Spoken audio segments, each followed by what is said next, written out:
So assalamu alaikum. My name is Mohammad Hashim Zia, and I will be your mathematics instructor as well as I'm also the head of this particular program. Although head मेरे साथ एक और भी होते हैं. His name is हाफिज मोहम्मद बिलाल ज़िया. तो भाई हम दोनों इस प्रोग्राम को हेड अप कर रहे होते हैं, सही है ना? सो आप लोगों ने, बहुत से लोगों ने मुझे जानते होंगे, बहुत से लोग नहीं जानते होंगे. तो जो जानते हैं भाई उन्हें भी अस्सलाम वालेकुम, जो नहीं जानते उन्हें भी सलाम वालेकुम. While my name is Engineer Mohammad Hashim Zia, I am a mechanical engineer. I am a industrial manufacturing engineer. I have done my bachelor's from NID University. I am a IBA dropout as well. Not only this, if I talk about my professional background, तो बेटा मैं demand analyst के तौर के ऊपर supply chain sector के अंदर GSK global के अंदर वर्किंग करता रहा हूँ.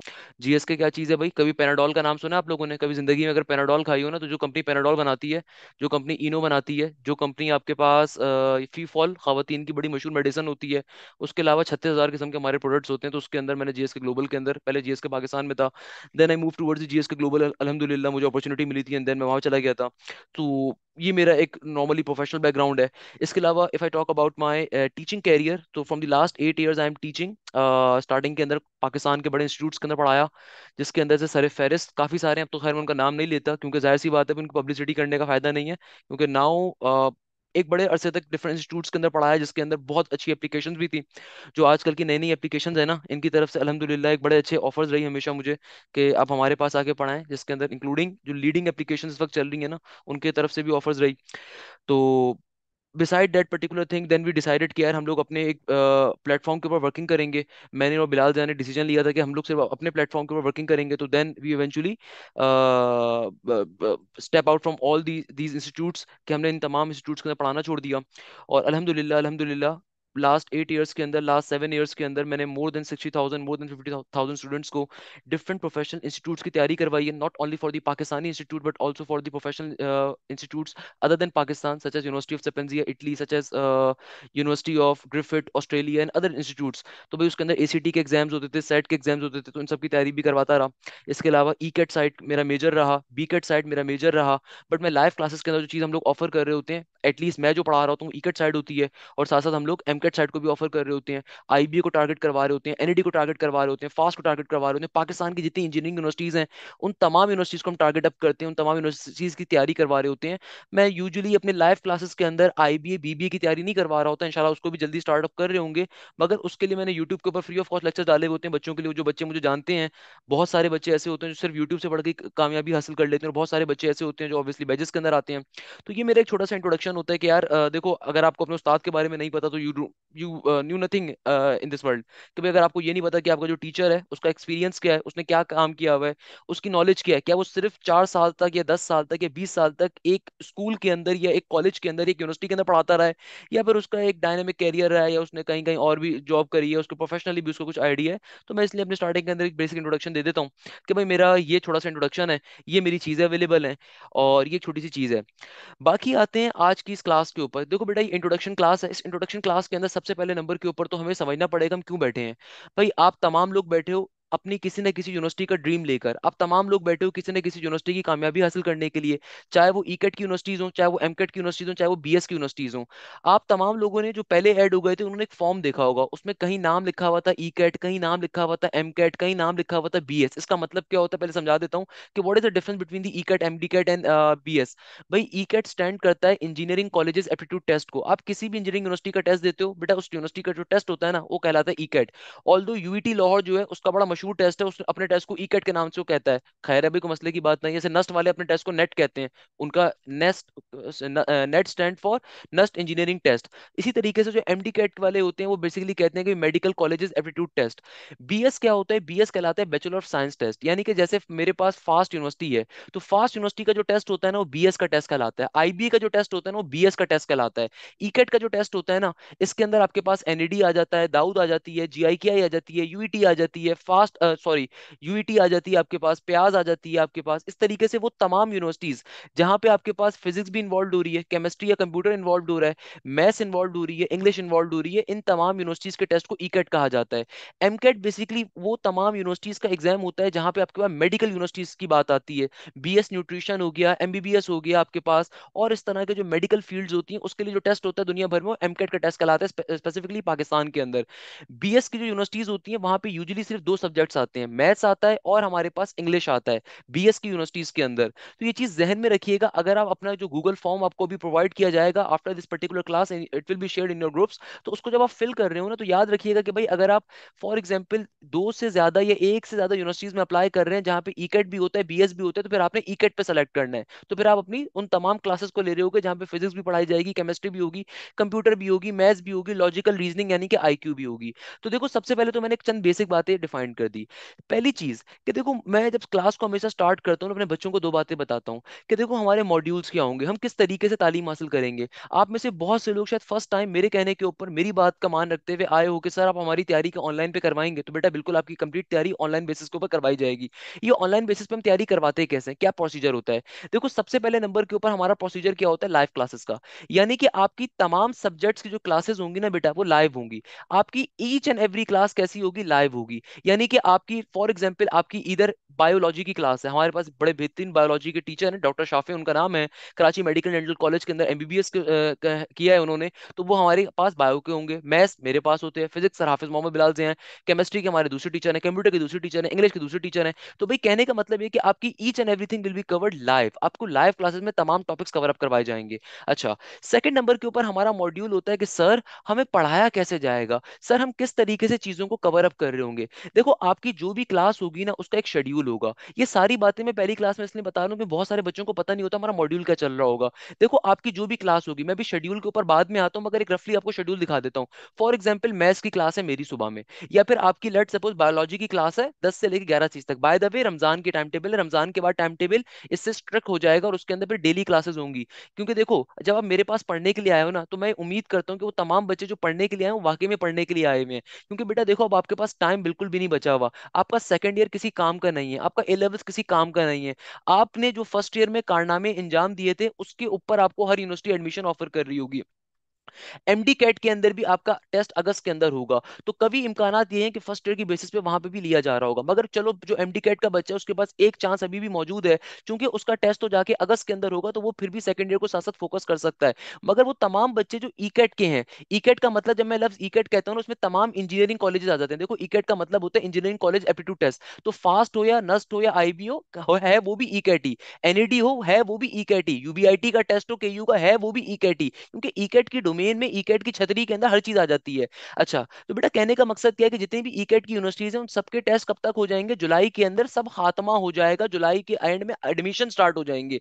तो इसका मतलब क्या है, आपकी फर्स्ट ईयर की आपकी ओ लेवल्स की इक्विवेलेंसी काउंट हो रही होगी। वो तमाम बच्चे जो इस वक्त ए लेवल्स के अंदर हैं, सेकंड ईयर के अंदर हैं, उनका फर्स्ट ईयर काउंट होगा या उनका पर्टिकुलरली ओ लेवल्स काउंट होगा। अच्छा, मेरे पास बड़े मजे मजे के मैसेज आते हैं। मेरे पास कल एक मैसेज आया एक बच्चे का कि सर वो मेरे कॉलेज के टीचर हैं, वो मुझसे कह रहे थे कि एप्टीट्यूड तो इंतहाई बेकार चीज है, एप्टीट्यूड पे टाइम देने की जरूरत ही नहीं है, तुम सेकंड ईयर पे फोकस करो। तो मैंने उस बच्चे से सिर्फ एक सवाल पूछा कि बेटा आपके वो जो टीचर है ना, मैं उनकी बड़ी रिस्पेक्ट करता हूँ, मगर आपको मैं एक बार डिफाइन कर देता हूँ कि ना तो हर इंटर का टीचर एप्टीट्यूड पढ़ा सकता है, और ना ही हर इंटर का टीचर को एप्टीट्यूड के बारे में आइडिया होता है कि प्रोफेशनल वर्ल्ड में होता क्या है। ये चीज जहन में रखिएगा, ये बहुत इंपॉर्टेंट चीज है कि आपको मालूम होनी चाहिए कि एप्टीट्यूड में होता क्या है, एप्टीट्यूड के अंदर नॉर्मल ए लेवल्स में इंटरमीडिएट में डिफरेंस क्या होता है। Always remember this thing, her intermediate का टीचर, हर फेडरल का टीचर, हर ए लेवल्स का टीचर एप्टीट्यूड साइड नहीं पढ़ा सकता। क्योंकि भाई एप्टीट्यूड के अंदर नॉर्मल इंटर के कॉन्सेप्ट्स नहीं होते हैं, एप्टीट्यूड के अंदर नॉर्मल आपके ए लेवल्स के कॉन्सेप्ट नहीं होते हैं। फॉर एग्जांपल मेरे ए लेवल्स के शागिर्द हूं, मैंने आपकी किताबें बहुत पढ़ाई, क्या आपने कॉनिक्स पढ़ा इतनी डिटेल में नहीं पढ़ा, क्या आपने मैट्रिसेस पढ़े इतनी डिटेल में नहीं पढ़े, तो मुझे मालूम है आपका गैप कहां पर है,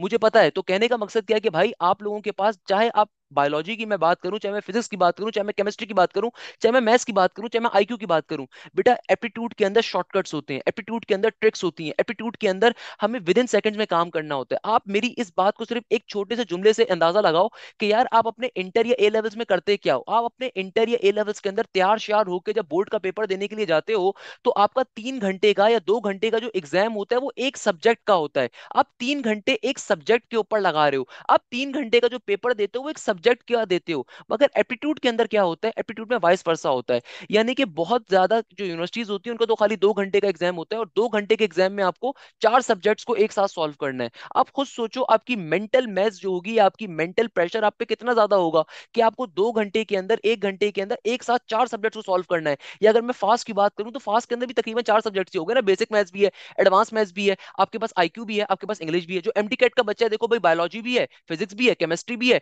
इंग्लिश इंग्लिश भी है और लॉजिकल रीजनिंग भी है। तो आपको यानी कि 2 से 3 घंटे के टाइम के अंदर मल्टीपल ऑप्शंस को सॉल्व करना है। तो आपका दिमाग कभी फिजिक्स पे जाएगा, कभी केमिस्ट्री पे जाएगा, कभी इंग्लिश पे जाएगा, और कभी जो आपने वो सलमान खान वाली मीम देखी होगी उस पे जा रहा होगा। जिसने पढ़ाई नहीं करी होगी तो भाई जाहिर सी बात है मीम उसको जहन में चल रही होंगी।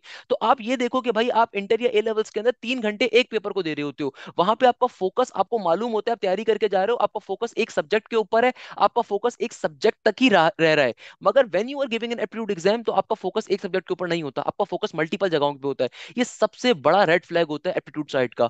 सेकंड नंबर के ऊपर time management plays a crucial role.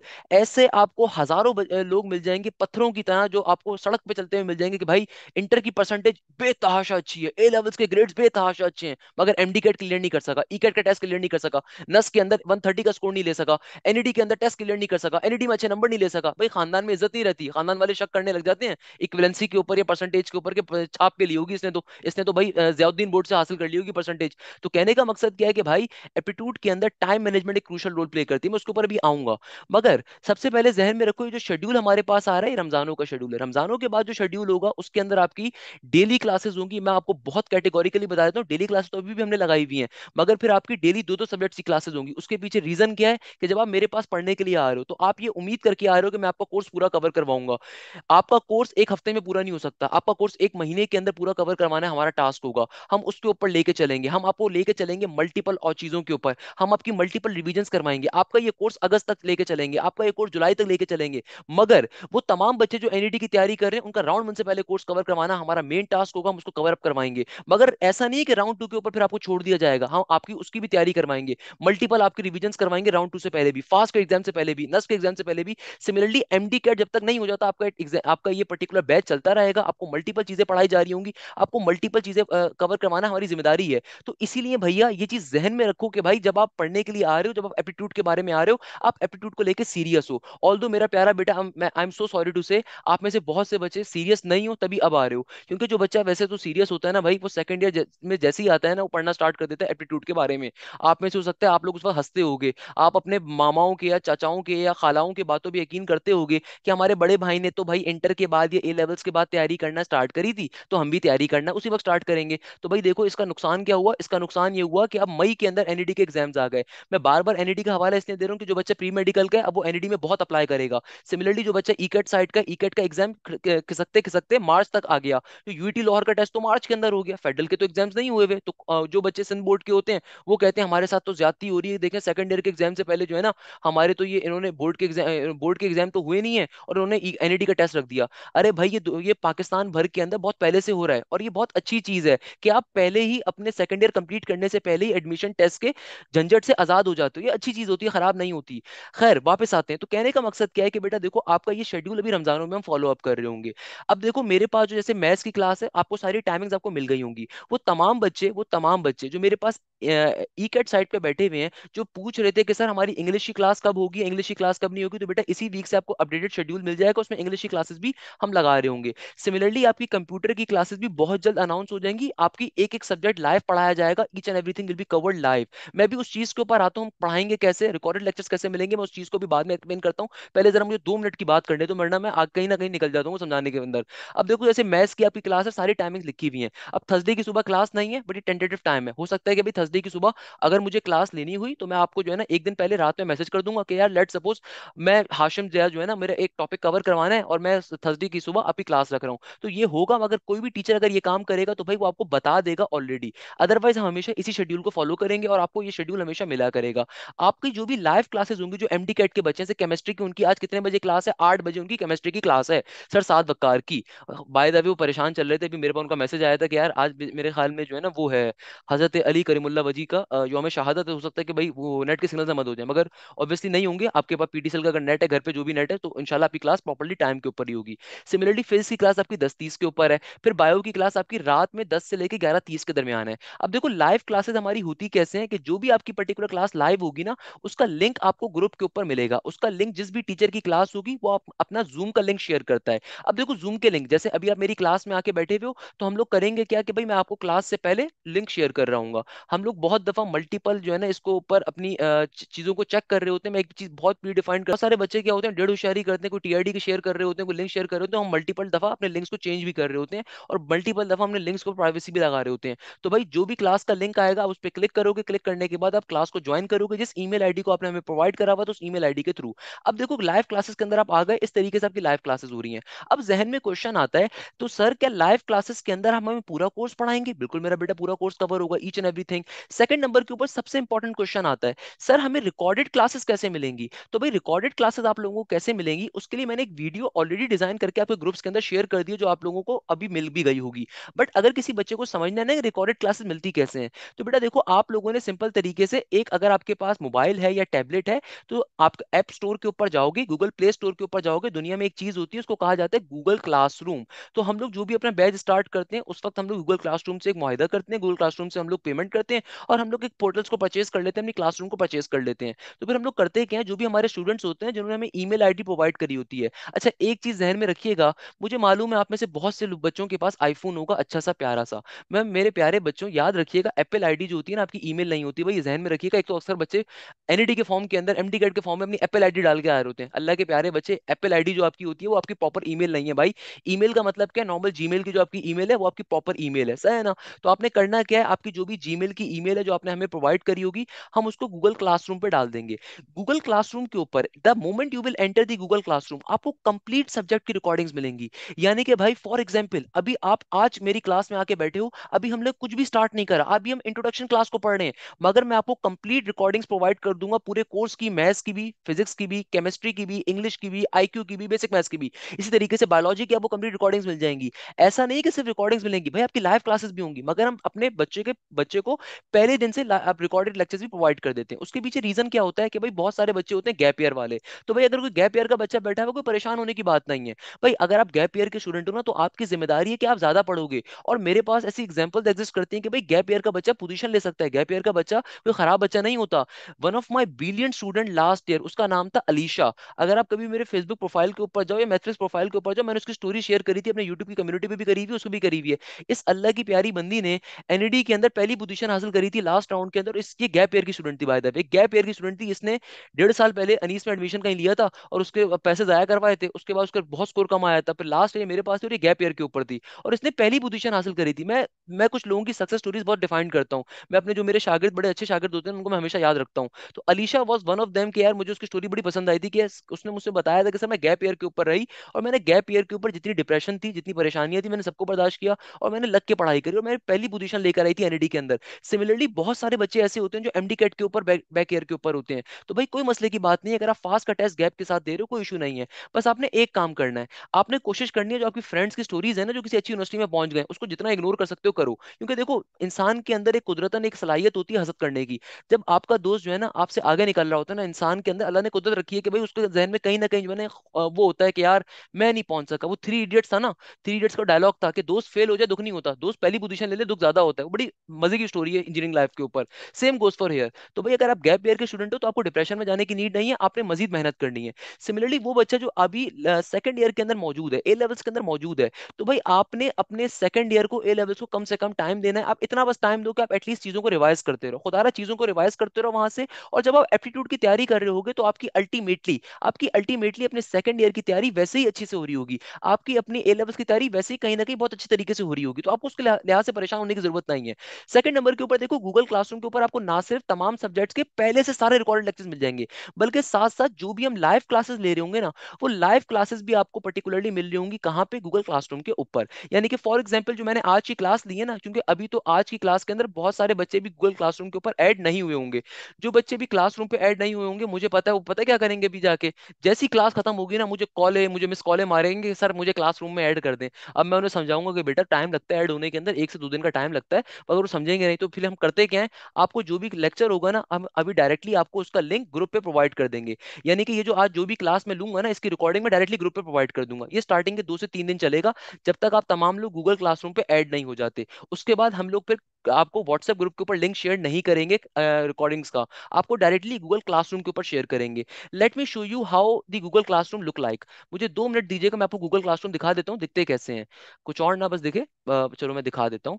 For example देखो, गूगल क्लासरूम को ज्वाइन कैसे करते हैं। मेरे पास है मेरा प्यारा सा ब्राउजर है, वैसे मेरे पास सिर्फ काम की चीजें रखी होती हैं, सही है ना। सो मैं अपने ब्राउजर के ऊपर गया, मैं ब्राउजर के ऊपर जाके लिखता हूँ गूगल क्लासरूम। तो भाई मैंने यहाँ पे गया, मैं यहाँ पे जाके लिखता हूँ गूगल क्लासरूम लॉग इन। तो भाई सिंपल तरीके से गूगल क्लासरूम आ गया, मैं इस पर क्लिक करूंगा, क्लिक करने के बाद मैं यहाँ पे एंटर हो गया। अब देखो चूंकि मैं ऑलरेडी यहाँ पे मौजूद हूँ, तो मेरे पास ये चीज यहाँ पे डायरेक्टली आ रही है। वो तमाम बच्चे जो मिस को अपनी ईमेल आईडी प्रोवाइड करेंगे ना, तो मिस उनको उनकी जीमेल के ऊपर इनविटेशन देंगी। तो भाई लेट सपोज मैं एक स्टूडेंट हूँ हाशिम, मैंने क्या करा, मैंने एडमिशन लिया है सर हाशिम के पास ही। अब मैंने क्या करा है, मैंने एडमिन टीम को अपनी ईमेल आईडी प्रोवाइड करी है। जब मैंने उनको अपनी ईमेल आईडी प्रोवाइड करी है ना, तो व्हाट आई विल डू कि भाई जो एडमिन टीम होगी ना, वो आपको आपको इनविटेशन का लिंक भेजेगी। फॉर एग्जाम्पल अगर मैं आपको दिखाऊं इनविटेशन का लिंक, तो लेट सपोज ये मेरा मेरा गूगल अकाउंट ओपन हो गया, सही है ना। सिर्फ काम की चीजें आपको दिखेंगी, क्योंकि मेरे सिर्फ काम पढ़ाई लिहाज से चल रहा होता है। तो अगर मैं आपको दिखाऊं तो मेरे पास देखो ये आ गया, मेरे पास इनविटेशन एक आया हुआ है, सही है ना। अच्छा बहुत दफा एक एक मसला होता है कुछ बच्चों के साथ, कुछ बच्चों के मोबाइल में एक इशू होता है कि उनके पास जीमेल के ऊपर इनविटेशन एक्सेप्ट नहीं हो रहा होता, या उनके पास जीमेल का जो है ना इनविटेशन आ नहीं रहा होता। तो उसका हल पता है क्या होता है, उसका हल ये होता है कि अगर आपके पास कोई लैपटॉप अवेलेबल है, आप उससे जो है ना क्लासरूम को ज्वाइन कर लो, सिर्फ ज्वाइन कर लो। अगर आपके पास लैपटॉप अवेलेबल नहीं है तो परेशान होने की जरूरत नहीं है, आप मुझे अप्रोच कर लीजिएगा। मैं आपकी ईमेल और पासवर्ड लेने के बाद आपको गूगल क्लासरूम में ऐड करके आपको वापस दे दूंगा, अगर आपसे नहीं हुआ।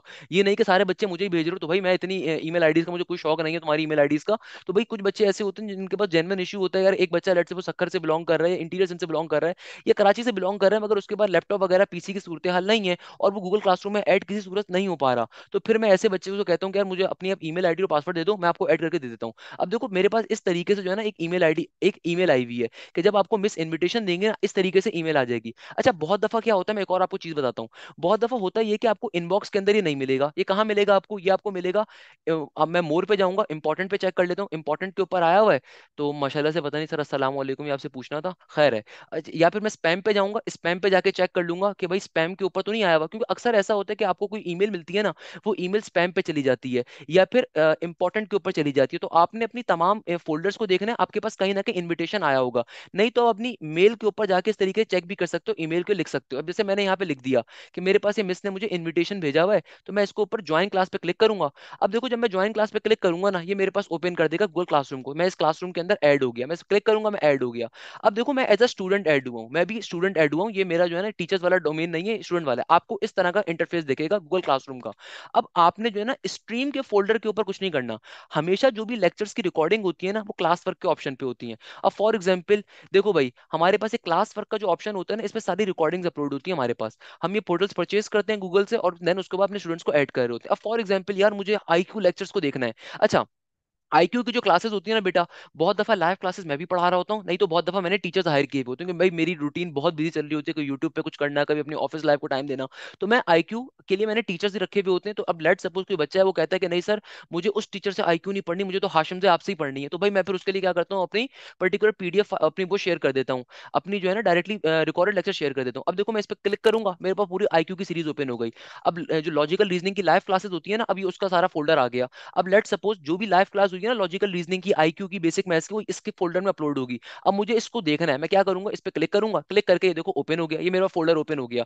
अब इसमें लिखा हुआ है कि भाई लॉजिकल रीजनिंग का सिलेबस क्या है, तो मैं चेक कर लेता हूँ भाई लॉजिकल रीजनिंग का सिलेबस क्या है। अच्छा भाई सीरीज को हम लोगों ने कंप्लीट करा है, कोडिंग डिकोडिंग पढ़ ली है, ऑड मैन आउट पढ़ लिया है सर ने, डायरेक्शन भी पढ़ा लिया है। अच्छा भैया जी, अब मैं चेक करता हूँ, वापस आता हूँ, मैं चेक करता हूँ कि भाई और क्या है मेरे पास, और मेरे पास क्या है भाई, और मेरे पास आ रहा है लॉजिकल रीजनिंग। अब देखो लॉजिकल रीजनिंग की इंट्रोडक्शन जो क्लास है ना, वो यहाँ से आ गई, मैं इस पर क्लिक करूंगा, ये ओपन हो जाएगी। क्या हो जाएगी, ओपन हो जाएगी। अच्छा हम लोगों ने अपनी तमाम क्लासेस को डाउनलोड करने का ऑप्शन दिया हुआ होता है, सही है ना। तो अगर लेट सपोज कभी कभार ऐसा होता है कुछ लेक्चर्स चल नहीं पा रहे होते, गूगल की तरफ से इशू आता है, गूगल कभी कभार जो है ना वफात पा जाते हैं, गूगल की वफात कभी कभार अगर हो जाए ना, लेक्चर ना चल रहा हो, तो आपके पास यहाँ पे ऑप्शन होता है इसको डाउनलोड करने का। नहीं तो एक ऑप्शन मैं आप लोगों को और बता देता हूँ, कभी अगर आपका ऐसा हो ना कि लिखा हुआ और नंबर ऑफ प्लेबैक एक्सीड वाला कोई एरर आ जाए आपके पास, तो एक तरीके का और होता है कि लेट सपोज देखो मैं अभी एज अ टीचर नहीं हूँ, मैं एज अ स्टूडेंट यहाँ पे एंटर हुआ हूँ इस पोर्टल के ऊपर। तो मैं क्या करूंगा, मैं इसको यहाँ पे एक ऑप्शन होता है इसको कॉपी करने का, मैं इसको कर दूंगा, अल्लाह भला करे डाउनलोड करने का एक तो डायरेक्टली ऑप्शन आ रहा है, एक और ऑप्शन भी होता है यहाँ पे, अगर मैं क्लिक करूँ ना, एक ऑप्शन और होगा, मे का कॉपी। हाँ मैं क्या कर सकता हूँ, इसको मे का कॉपी कर सकता हूँ। तो मे का कॉपी करने से क्या होगा, वो वाला जो एरर होता है ना वो खत्म हो जाता है, वो वाला जो एरर होता है वो क्या हो जाता है, वो रिमूव हो जाता है। इसी तरीके से मैं इस फोल्डर के अंदर गया, तमाम चीजों की मेरे पास चीजें आ जाएंगी, सही है ना।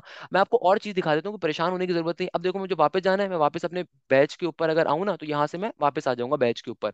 अब देखो मैं बैच पे वापस आता हूँ, तो लेट सपोज मुझे मैथ्स का देखना है भाई। अब ई कैट वाले बोलेंगे सर ये तो आप इनका दिखा रहे हैं, हमारा भी कुछ दिखाएं सर, ये तो आपने एमडी कैट का दिखाया है।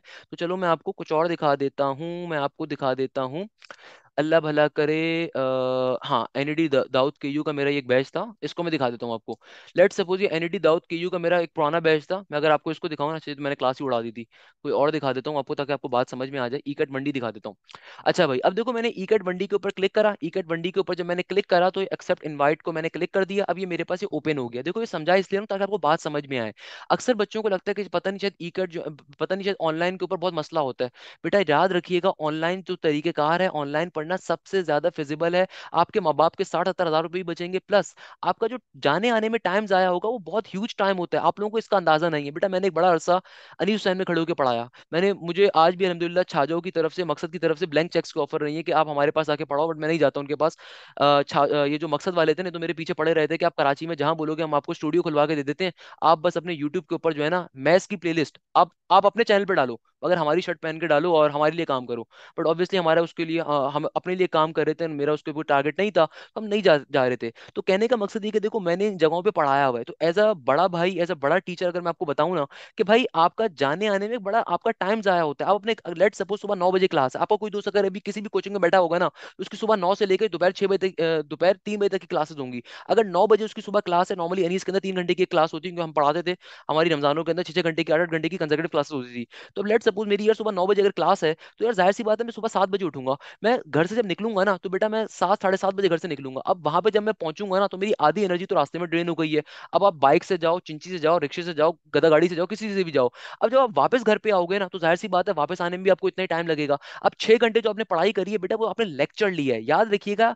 लेक्चर लेना कुछ और होता है एप्टीट्यूड के अंदर, और उसकी प्रैक्टिस करना कुछ और होता है। अक्सर बच्चे कंफ्यूज हो जाते हैं, उनको लगता है कि भैया लेक्चर ले लिए तो तैयारी हो गई, नहीं बेटा, लेक्चर लेना है समथिंग डिफरेंट और तैयारी लेना है समथिंग डिफरेंट। खैर वापस आओ, यहाँ पे देखो इकट का फोल्डर मेरे पास ओपन हो गया। अब जब ये फोल्डर ओपन हो गया ना, अब देखो मुझे साफ तौर पे दिख रहा है टेस्टों का फोल्डर आ रहा है, तो मुझे कोई टेस्ट देना है तो मैं टेस्ट को दे सकता हूँ। बाय द वे आप लोगों के लिए नहीं होगा, ये हमारे जो वो पुराने बैच 1 के स्टूडेंट्स का मैं आपको दिखा रहा हूँ कि भाई उनके ये टेस्ट सारे हो चुके हैं। तो अब किसी बच्चे को टेस्ट देना, उस पर क्लिक कर देता है।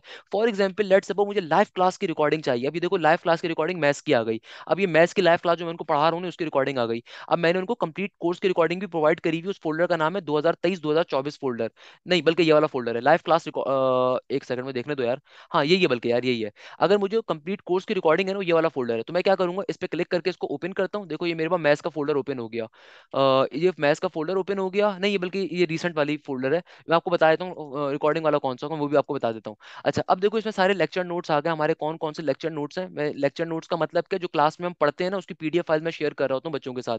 सिमिलरली जो मेरी लाइव क्लासेस है ना, लाइव क्लासेस कहाँ गई, ये रही भाई लाइव क्लासेस। तो इसके अंदर देखो सारी मेरी लाइव क्लासेस के वो आ जाएंगी, वीडियोस आ जाएंगी। अभी अभी फिलहाल पता नहीं क्यों नहीं आ रही, हाँ ये आ गई, देखो सारी लाइव क्लासेस की क्या आ गई, मेरी वीडियोस आ गई। जितनी भी मेरी लाइव क्लासेस हैं ना, उन सबकी मेरी वीडियोस यहाँ पर आ गई। तो बच्चा इसको आराम से देख सकता है। इसी तरीके से फिजिक्स में होगा, इसी तरीके से केमिस्ट्री में होगा, इसी तरीके से बायो में होगा, इंग्लिश में होगा।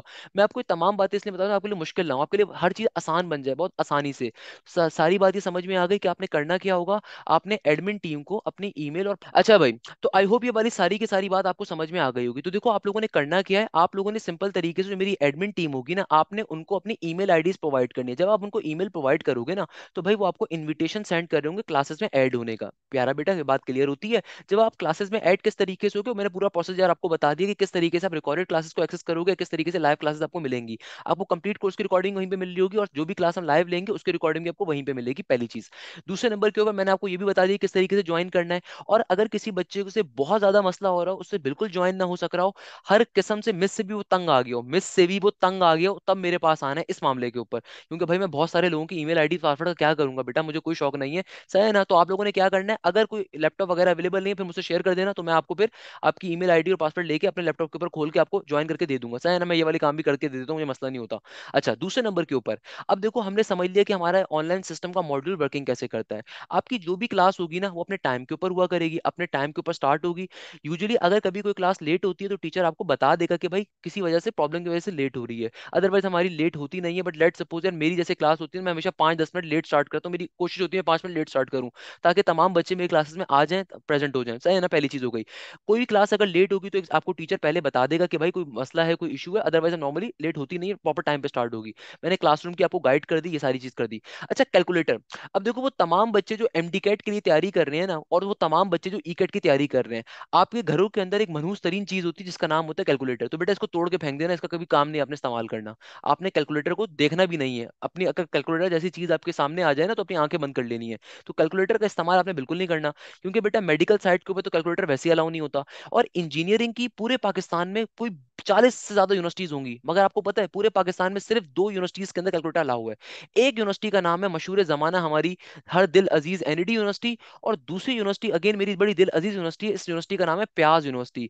One of the best university of Pakistan in chemical engineering sector, Islamabad based university है, पाकिस्तान की बेस्ट यूनिवर्सिटी है केमिकल इंजीनियरिंग साइट के ऊपर। इसके केमिकल इंजीनियर्स दुनिया के हर कोने में एग्जिस्ट करते हैं, दुनिया के सबसे बड़े हर साइंसदानों के अंदर शुमार होता है प्याज के केमिकल इंजीनियर्स का। तो केमिकल इंजीनियर्स की जन्नत है ये। तो भाई सिर्फ ये 2 यूनिवर्सिटीज ऐसी हैं जो बच्चे को नल्ला निकम्मा निकट्टू बना रही हैं। अगेन भाई इसमें परेशान होने की बात नहीं है कि मैं एनएडी या प्याज के खिलाफ बात कर रहा हूँ, मैं तो खुद एनएडी का एलुमनाई हूँ, मैं तो खुद प्याज की बड़ी इज्जत करता हूँ, मगर मैं इस चीज के खिलाफ हूँ कि इन लोगों को ये काम नहीं करना चाहिए, ना बच्चों को अलाउ करना चाहिए। बाकी तमाम यूनिवर्सिटीज में कैलकुलेटर अलाउ नहीं होता। तो सर अगर कैलकुलेटर अलाउ नहीं होता तो हम कैसे सॉल्व करेंगे? अब जहन में क्वेश्चन आता है। तो बेटा आपको जो भी टीचर होगा आपको ईच एंड एवरीथिंग वो आपको कैलकुलेटर के बगैर सिखाएगा। फॉर एग्जाम्पल अगर आप मुझसे पढ़ने के लिए, मुझसे तालीम हासिल करने के लिए आए हो, तो बेटा मैं आपको each and every concept, each and every trick हम सारे कैलकुलेटर के बगैर सॉल्व करेंगे। अगर आप एनईडी की तैयारी भी मुझसे करोगे ना, तो मैं एनईडी के अंदर भी आपको कैलकुलेटर का इस्तेमाल नहीं करवाऊंगा। अब आप सोचेंगे सर ये तो ज्यादती है, कैलकुलेटर की शॉर्टकट्स तो हमें सिखाए ना। तो मेरा बेटा मेरे पास ये बहुत बड़ा प्रेशर था, बहुत सारे बच्चे मुझसे कहते थे कैलकुलेटर की ट्रिक्स आप हमें सिखाएं। तो मैंने यूट्यूब के ऊपर इसकी प्लेलिस्ट बना के डाली हुई है। अगर आपको निकम्मा बनने का शौक है और एनईडी में इस्तेमाल करना है कैलकुलेटर, तो आप वहां से कैलकुलेटर की ट्रिक्स को देख सकते हो। मैंने डाली हुई है, मैंने सारी डाली हुई है, मैंने बच्चों के लिए वो काम किया हुआ है। मगर मैं क्लास के अंदर कभी कैलकुलेटर इस्तेमाल नहीं करवाता, मैं क्लास के अंदर सख्त खिलाफ हूँ, ओपनली मैं कहता हूँ कि भाई कैलकुलेटर इस्तेमाल नहीं होना चाहिए। देखो गलतियां करोगे, जब गलती करता है ना इंसान, वो एक बड़ा मशहूर शेर है, मुझे बड़ा पसंद है, मैं हमेशा अपने लेक्चर्स के अंदर बच्चों को मोटिवेट करना होता है, बोलता हूँ, गिरते हैं शहसवारी मैदान जंग में, वो तुफल ही क्या करेगा जो घुटनों के बल चले। इस शेर का मायने तुम्हें जिंदगी में उस वक्त समझ में आएगा जब आप इस शेर को अपने ऊपर अप्लाई करोगे। इस शेर का मतलब क्या है कि यार जब तक तुम गिरना नहीं सीखोगे ना, तुम कभी भी घुड़सवार नहीं बन सकते, तुम कभी भी जंग को जीतने वाले वो नहीं बन सकते, तुम कभी भी एक बेहतरीन वॉरियर नहीं बन सकते। तो गिरते हैं शह सवारी मैदान जंग में, तो फली क्या करे जो घुटनों के बल चले। तो भाई कैलकुलेटर की ट्रिक्स आप थ्रू आउट मेरे मैथ्स के लेक्चर में देखो कि भाई मैथ्स करवाते करवाते मैं गलती कर देता हूँ। अब आप बोलोगे सर आप गलती कर देते हैं। हाँ भाई नॉर्मल सी बात है यार, कभी कभार आप गलती करते तो मैं भी इंसान हूँ, गलती कर सकता हूँ मैं भी, तो आप भी गलती कर सकते हो भाई, आप भी इंसान हो। कोई मसले की बात नहीं है, कोई इशू की बात नहीं है, मगर मसला क्या है, आपने गलती इसको रिपीट नहीं करना, आपने इन ट्रिक्स को सीखना है। हम सारी मैथ्स करेंगे विदाउट यूजिंग कैलकुलेटर, और आप देखोगे कि जो बच्चा कैलकुलेटर इस्तेमाल करता है ना, वो नल्ले उस नल्ले बच्चे से ज्यादा जल्दी आप मैथ्स कर सकते हो आप इंशाल्लाह। और वो तमाम बच्चे जो एमडी कैट साइट के ऊपर हैं, उनको सर बिलाल जब फिजिक्स पढ़ा रहे होंगे, या वो तमाम बच्चे जो एनईडी के अंदर बायो में अप्लाई करें, जब सर बिलाल उन्हें फिजिक्स पढ़ा रहे होंगे, तो आपको जब सर बिलाल फिजिक्स पढ़ा रहे होंगे, वो भी आपको कैलकुलेटर के बगैर की ट्रिक सारी सिखाएंगे, ईच एंड एवरीथिंग, हम दोनों बैठ के आपको सिखाएंगे। तो आप हर काम कर सकते हो कैलकुलेटर के बगैर। लोगों को लगता है कि नहीं सर कैलकुलेटर तो अलाउ नहीं होगा तो पता नहीं क्या हो जाएगा। अरे भाई नस का जो सिलेबस है ना, वो एनईडी से 1000 गुना टफ होता है। अच्छा, तो बेटा देखो हमारे पास जो नस्ट का या सिलेबस होता है वो तो एनईडी से बहुत ज्यादा हार्ड होता है, तो भाई वहां पे तो कैलकुलेटर का इस्तेमाल ही नहीं होता, तो हम सारी चीजें कैलकुलेटर के बगैर करते हैं। वो बच्चे जो मेरे नस्ट के पास पेपर से सॉल्यूशन को देख रहे होते हैं, they knew this particular thing. वो बच्चे जो मुझसे नस्ट की तैयारी करते हैं वो जानते हैं इस बात को कि भाई कैलकुलेटर का इस्तेमाल दूर दूर तक नहीं होता, नस्ट के अंदर डिस्क्वालीफाई कर दिया जाता है। आईबीएस में नहीं होता, आपके पास यूईटी में नहीं होता, जीआईकेआई में नहीं होता, फास्ट में नहीं होता, इनफैक्ट कराची यूनिवर्सिटी में नहीं होता, दाऊद में नहीं होता, सिर्फ एनईडी और प्याज में कैलकुलेटर अलाउ होता है। अच्छा, एक चीज तो मैंने डिस्कस कर दी। सेकंड नंबर के ऊपर मेरा बेटा मैंने ईमेल प्रॉब्लम्स को भी डिस्कस कर दिया। अच्छा, आप तमाम लोगों के डाउट ग्रुप्स बनाए जाएंगे। डाउट ग्रुप्स का मतलब क्या है कि कोई क्वेश्चन आपको पूछना है, कोई प्रॉब्लम आपको हो रही है, तो आपके डाउट ग्रुप्स के अंदर स्पेसिफिक हम टीचर्स को ऐड कर रहे होंगे। यानी कि देखो बहुत दफा जैसे मैंने आपसे कहा मेरा शेड्यूल तो बिजी होता है, अब बच्चे मुझे पर्सनल पे अगर मैसेज करते हैं मैं रिप्लाई कर देता हूँ, मगर अभी थोड़ा सा लेट रिस्पॉन्स में दे रहा होता हूँ। आप लोगों ने जो बच्चे माशाल्लाह से मेरे पास आए हो, आप लोगों को आइडिया होगा कि यार मुझे मतलब कुछ बच्चे तो मतलब 18-18 कॉलें कर देते हैं 1 मिनट के अंदर। मैं उनको कहता हूँ कि यार अल्लाह के बच्चे, आपको मैं भाग नहीं रहा भाई, मैं इधर ही हूँ, मैं कहीं बिजी चल रहा हूँ, मैं भी। तो कहने का मकसद क्या है कि भाई क्योंकि मैं थोड़ा रिस्पॉन्ड कम कर रहा होता हूँ, तो भाई मेरे टीचर्स हमने स्पेशली हायर किए हुए होते हैं। फिजिक्स के लिए स्पेशली डाउट टीचर्स आपके पास होंगे, केमिस्ट्री के लिए, कंप्यूटर के लिए, इंग्लिश के लिए। वैसे मैं अभी जब एमडी कैट वालों को फारिग कर दूंगा तो मैं डिटेल के अंदर आऊंगा ई कैट के सिलेबस के ऊपर, हम सारी चीजें डिस्कस कर रहे होंगे। तो पहले मैं जनरल आपको बात बता रहा हूँ कि देखो आपके डिफरेंट ग्रुप्स बनाए जाएंगे, उन ग्रुप्स के अंदर डाउट टीचर्स होंगे, तो आपका जो भी मसला होगा, जो भी प्रॉब्लम होगी आप वहां पे पूछ सकते हो। और सिमिलरली जो वहां पे स्टूडेंट्स ऐड होते हैं वो भी एक दूसरे की हेल्प कर रहे होते हैं, और मैं भी वहां पे ऑब्वियसली सी बात है अगर आप क्वेश्चन पूछ रहे हो तो वहां पे हेल्प कर रहा हूँ, तो सिमिलरली बायो के टीचर्स भी वहां पे एग्जिस्ट कर रहे होंगे। अच्छा, तीसरे नंबर के ऊपर अब तमाम बच्चे जो मेडिकल के बैठे हुए हैं और ई कैट वाले, देखिए वो गौर से बात समझिएगा। देखो आप में से बहुत से बच्चे मेरे पास नस की तैयारी करने के लिए आए हो, कोई मसले की बात नहीं है। ये चीज जहन में रखिएगा, वो तमाम बच्चे जो प्री मेडिकल बैकग्राउंड के ऊपर है ना, उनके एक मसले को मैं बयान करना चाहूंगा। वो तमाम बच्चे जो प्री मेडिकल बैकग्राउंड के ऊपर हैं, बेटा आप लोग नस्ट के अंदर और एनईडी के अंदर सीएस की फील्ड्स के अंदर अप्लाई कर सकते हो आप लोग, मगर फास्ट में अप्लाई नहीं कर सकते। फास्ट के अंदर अगर आपको अप्लाई करना है तो आपको 1 साल का गैप लेना पड़ेगा, और पहले आपको एडिशनल मैथ्स के पेपर देने पड़ेंगे, या फिर आपको एडिशनल मैथ्स की एप्लीकेशन उसी साल भरनी पड़ेगी, उसी सूरत में आप फास्ट में अप्लाई कर सकते हो। तो वो तमाम बच्चे जो प्री मेडिकल बैकग्राउंड के ऊपर हैं और वो सीएस के अंदर जाना चाहते हैं, तो भाई आप डायरेक्टली नस्ट और एनईडी का टेस्ट दे सकते हो। और उस नस्ट या एनईडी के टेस्ट का पोर्शन क्या होता है वो एक्सप्लेन कर देता हूँ। कि देखो फॉर एग्जाम्पल, वो तमाम बच्चे, जरा बात को समझिएगा, बड़ी इंपॉर्टेंट बात करने वाला हूँ, कि देखो बेटा वो तमाम बच्चे जो नस्ट में अप्लाई कर रहे हैं और प्री मेडिकल के अंदर है, तो बेटा आपके टेस्ट के सब्जेक्ट्स होते हैं, फिजिक्स होगी, आपके पास फिजिक्स होगी, केमिस्ट्री होगी, आपके पास फिजिक्स होगी, केमिस्ट्री होगी, इंग्लिश होगी, आपके पास बायोलॉजी का पोर्शन होगा और आईक्यू का पोर्शन होगा। सारी चीजें आपको पढ़ाई जाएंगी। सिमिलरली वो तमाम बच्चे जो एनईडी में अप्लाई कर रहे हैं, आप एनईडी की किसी भी फील्ड में अप्लाई करो, एनईडी में बायोमेडिकल इंजीनियरिंग में अप्लाई करो, आप एनईडी के अंदर सीएस में अप्लाई करो। इनफैक्ट इस साल से तो एनईडी के अंदर इलेक्ट्रिकल इंजीनियरिंग के अंदर भी प्री मेडिकल का बच्चा अप्लाई कर सकता है। Industrial manufacturing, that is my alma mater, जिससे मैंने तालीम हासिल करी थी, जो मेरी बैचलर्स की डिग्री, इंजीनियरिंग की डिग्री, उसके अंदर भी प्री मेडिकल का बच्चा जा सकता है। तो भाई आईएम कहलाती है, उसके अंदर भी एक सीट है प्री मेडिकल की। तो याद रखिएगा, आप एनईडी के अंदर किसी भी फील्ड पे अप्लाई कर रहे हो, आपके जो टेस्ट के सब्जेक्ट्स होंगे ना वो कांस्टेंट रहेंगे। एनईडी का जो टेस्ट होता है, किसी भी यूनिवर्सिटी का जो टेस्ट होता है ना बेटा, वो आपके इंटरमीडिएट ए लेवल्स बैकग्राउंड के ऊपर होता है। अगर आपने इंटरमीडिएट में केमिस्ट्री पढ़ी थी तो आपके टेस्ट में भी केमिस्ट्री आएगी, अगर आपने इंटरमीडिएट में कंप्यूटर पढ़ा था आपके टेस्ट में भी कंप्यूटर आएगा। Remember this thing. बहुत सारे बच्चे तो कंफ्यूज हो रहे होते हैं कि सर वो मुझे एनईडी के सीएस में जाना है तो मेरा कंप्यूटर का टेस्ट होगा, केमिस्ट्री का टेस्ट होगा। अरे भाई आपने इंटर में क्या पढ़ा था, ए लेवल्स में क्या पढ़ा था, उससे टेस्ट आता है। अब देखो आपके एनईडी के टेस्ट के सब्जेक्ट्स क्या होंगे, फिजिक्स होगी, केमिस्ट्री होगी, बायोलॉजी होगी और इंग्लिश होगी। एनईडी के अंदर जो टेस्ट होता है वो 100 नंबर का होता है, नस का जो टेस्ट होता है वो 200 नंबर का होता है। अगेन मैं पहले प्री मेडिकल के बच्चों को फारिग कर दूं, उसके बाद मैं इंजीनियरिंग वालों के लिए अलग से आऊंगा और सारी यूनिवर्सिटीज को एक्सप्लेन कर रहा हूँ, तो परेशान होने की जरूरत नहीं है। अच्छा, अब देखो जो तमाम बच्चे हमारे पास अप्लाई कर रहे हैं ना, प्री मेडिकल के बच्चे एनईडी के अंदर या नस्ट के अंदर, आप लोग फास्ट में अप्लाई नहीं कर सकते। बेटा फास्ट के अंदर अप्लाई करने की कंडीशन है, जो कि बहुत अच्छी कंडीशन है, जो कि नस्ट और एनईडी को भी फॉलो करनी चाहिए। ये बात मैं क्यों कह रहा हूं, मैं आपको समझा देता हूं कि बेटा अगर आप लोग प्री मेडिकल छोड़ के सीएस साइड पे जा रहे हो ना, तो बेटा एक चीज ध्यान में रखिएगा, सीएस जो है ना इंजीनियरिंग की डोमेन है। आपने कल को यहाँ पे आकर रोना पड़ेगा क्योंकि आपको मैथ्स नहीं आती। जब मैथ्स नहीं आती ना, तो बेटा सीएस के अंदर है ही सारी इंटीग्रेशन, डेरिवेटिव, कैलकुलस साइड, तो वो सारी की सारी जो फर्स्ट सेकंड में मैथ्स होती है, ए लेवल्स मैथ्स होती है, हर जगह पे इंक्लूड होती है। तो आप किसी भी इंजीनियरिंग फील्ड में जाओगे, कल को आपने यूनिवर्सिटी लाइफ में जाके पढ़ना तो है वो, मगर ये नस्ट हो गई, एनईडी हो गई, इन्होंने क्राइटेरिया हल्का रखा हुआ है। सिमिलरली जो प्राइवेट सेक्टर की यूनिवर्सिटीज जैसे बहरिया हो गई, इकरा हो गई और दूसरी यूनिवर्सिटीज हो गई, वहां पे भी आप जा सकते हो सीएस साइड के ऊपर। मगर आप फास्ट के अंदर नहीं जा सकते, फास्ट के अंदर आपका मैथ्स का सब्जेक्ट होना कंपलसरी है, तो आप फास्ट में अप्लाई नहीं कर सकते। एनईडी और नस्ट में सिर्फ कर सकते हो, and both are very good universities. मगर याद रखिएगा नस्ट कराची में एग्जिस्ट नहीं करती, नस्ट कराची जो एग्जिस्ट करती है उसमें सिर्फ इलेक्ट्रिकल है, मैकेनिकल है और सिविल आर्किटेक्चर है, जिसको हम नेवल आर्किटेक्चर भी कहते हैं। तो नस कराची के अंदर आप प्री मेडिकल का बच्चा अप्लाई नहीं कर सकता, नस इस्लामाबाद में कर सकते हैं और दूसरी नस के जो कैंपसेस हैं वहां पे कर सकता है, सही है ना। अच्छा, वो तमाम बच्चे जो प्री मेडिकल बैकग्राउंड पे बैठे हुए हैं, तो भाई आपकी ना सिर्फ एनईडी की नस की तैयारी होगी, बल्कि साथ साथ इसी बैच में आपकी कंप्लीट एमडी कैट की तैयारी भी होगी। तो आपने इन तीनों यूनिवर्सिटीज का टेस्ट भी देना है, अगर तो नस का देना चाहो तो लाजमी दो, और अगर कराची बेस्ड हो तो सिर्फ एनईडी का दे दो, सही है ना। सिर्फ अच्छा, दाऊद के अंदर भी आप लोग मेडिकल की बेसिस के ऊपर अप्लाई कर सकते हैं सीएस के अंदर, दाऊद भी एक ऑप्शन आपके पास अवेलेबल है। तो भाई वो तमाम बच्चे जो प्री मेडिकल की बेसिस के ऊपर हैं, तो भाई एनईडी के अंदर मैं अप्लाई करने को इसलिए कह रहा हूं क्योंकि एनईडी ने इस साल से 93 सीट्स रख दी हैं प्री मेडिकल की, जो पहले सिर्फ 30 या 20 होती थी सीट्स, अब 93 सीट्स हो गई हैं। तो आप लोगों के पास एक ऑप्शन है, बैकअप प्लान है, कि कल को अगर अल्लाह ना करे आपका एमडी कैट नहीं होता, तो आपके पास एक बैकअप ऑप्शन होगा कि आप एनईडी के अंदर जाके कोई ना कोई फील्ड ले सकते हो, तो एक अच्छा ऑप्शन होगा। सिमिलरली दाऊद के अंदर भी सीएस के डोमेन्स के अंदर एमडी मेडिकल का बच्चा अप्लाई कर सकता है। और एमडी कैट तो आपका अगस्त के अंदर होगा, तो बैच आपका अगस्त तक तो चल ही रहा होगा, तो आपकी उसकी तैयारी भी हो रही होगी। तो ये मैंने मेडिकल के बच्चों का बताया जो मेरे प्री मेडिकल के शागिर्द हैं। और वो तमाम बच्चे जो प्री इंजीनियरिंग वाले हैं उनको मैं भी अलग से डिफाइन करता हूँ, उनको परेशान होने की जरूरत नहीं है, सही है ना। अच्छा, लास्ट के अंदर जो प्री मेडिकल के स्टूडेंट्स हैं, इसके बाद वो क्लास को लीव कर सकते हैं, कोई मसले की बात नहीं है। और खाली फिर प्री इंजीनियरिंग वाले बच्चे मेरी बात सुनिएगा, फिर हम लाइन वाइज यूनिवर्सिटीज को डिस्कस कर रहे होंगे इंजीनियरिंग की, सही है ना। लास्ट में एक बड़ा इंपॉर्टेंट क्वेश्चन होता है कि एप्टीट्यूड की तैयारी करनी कैसे है।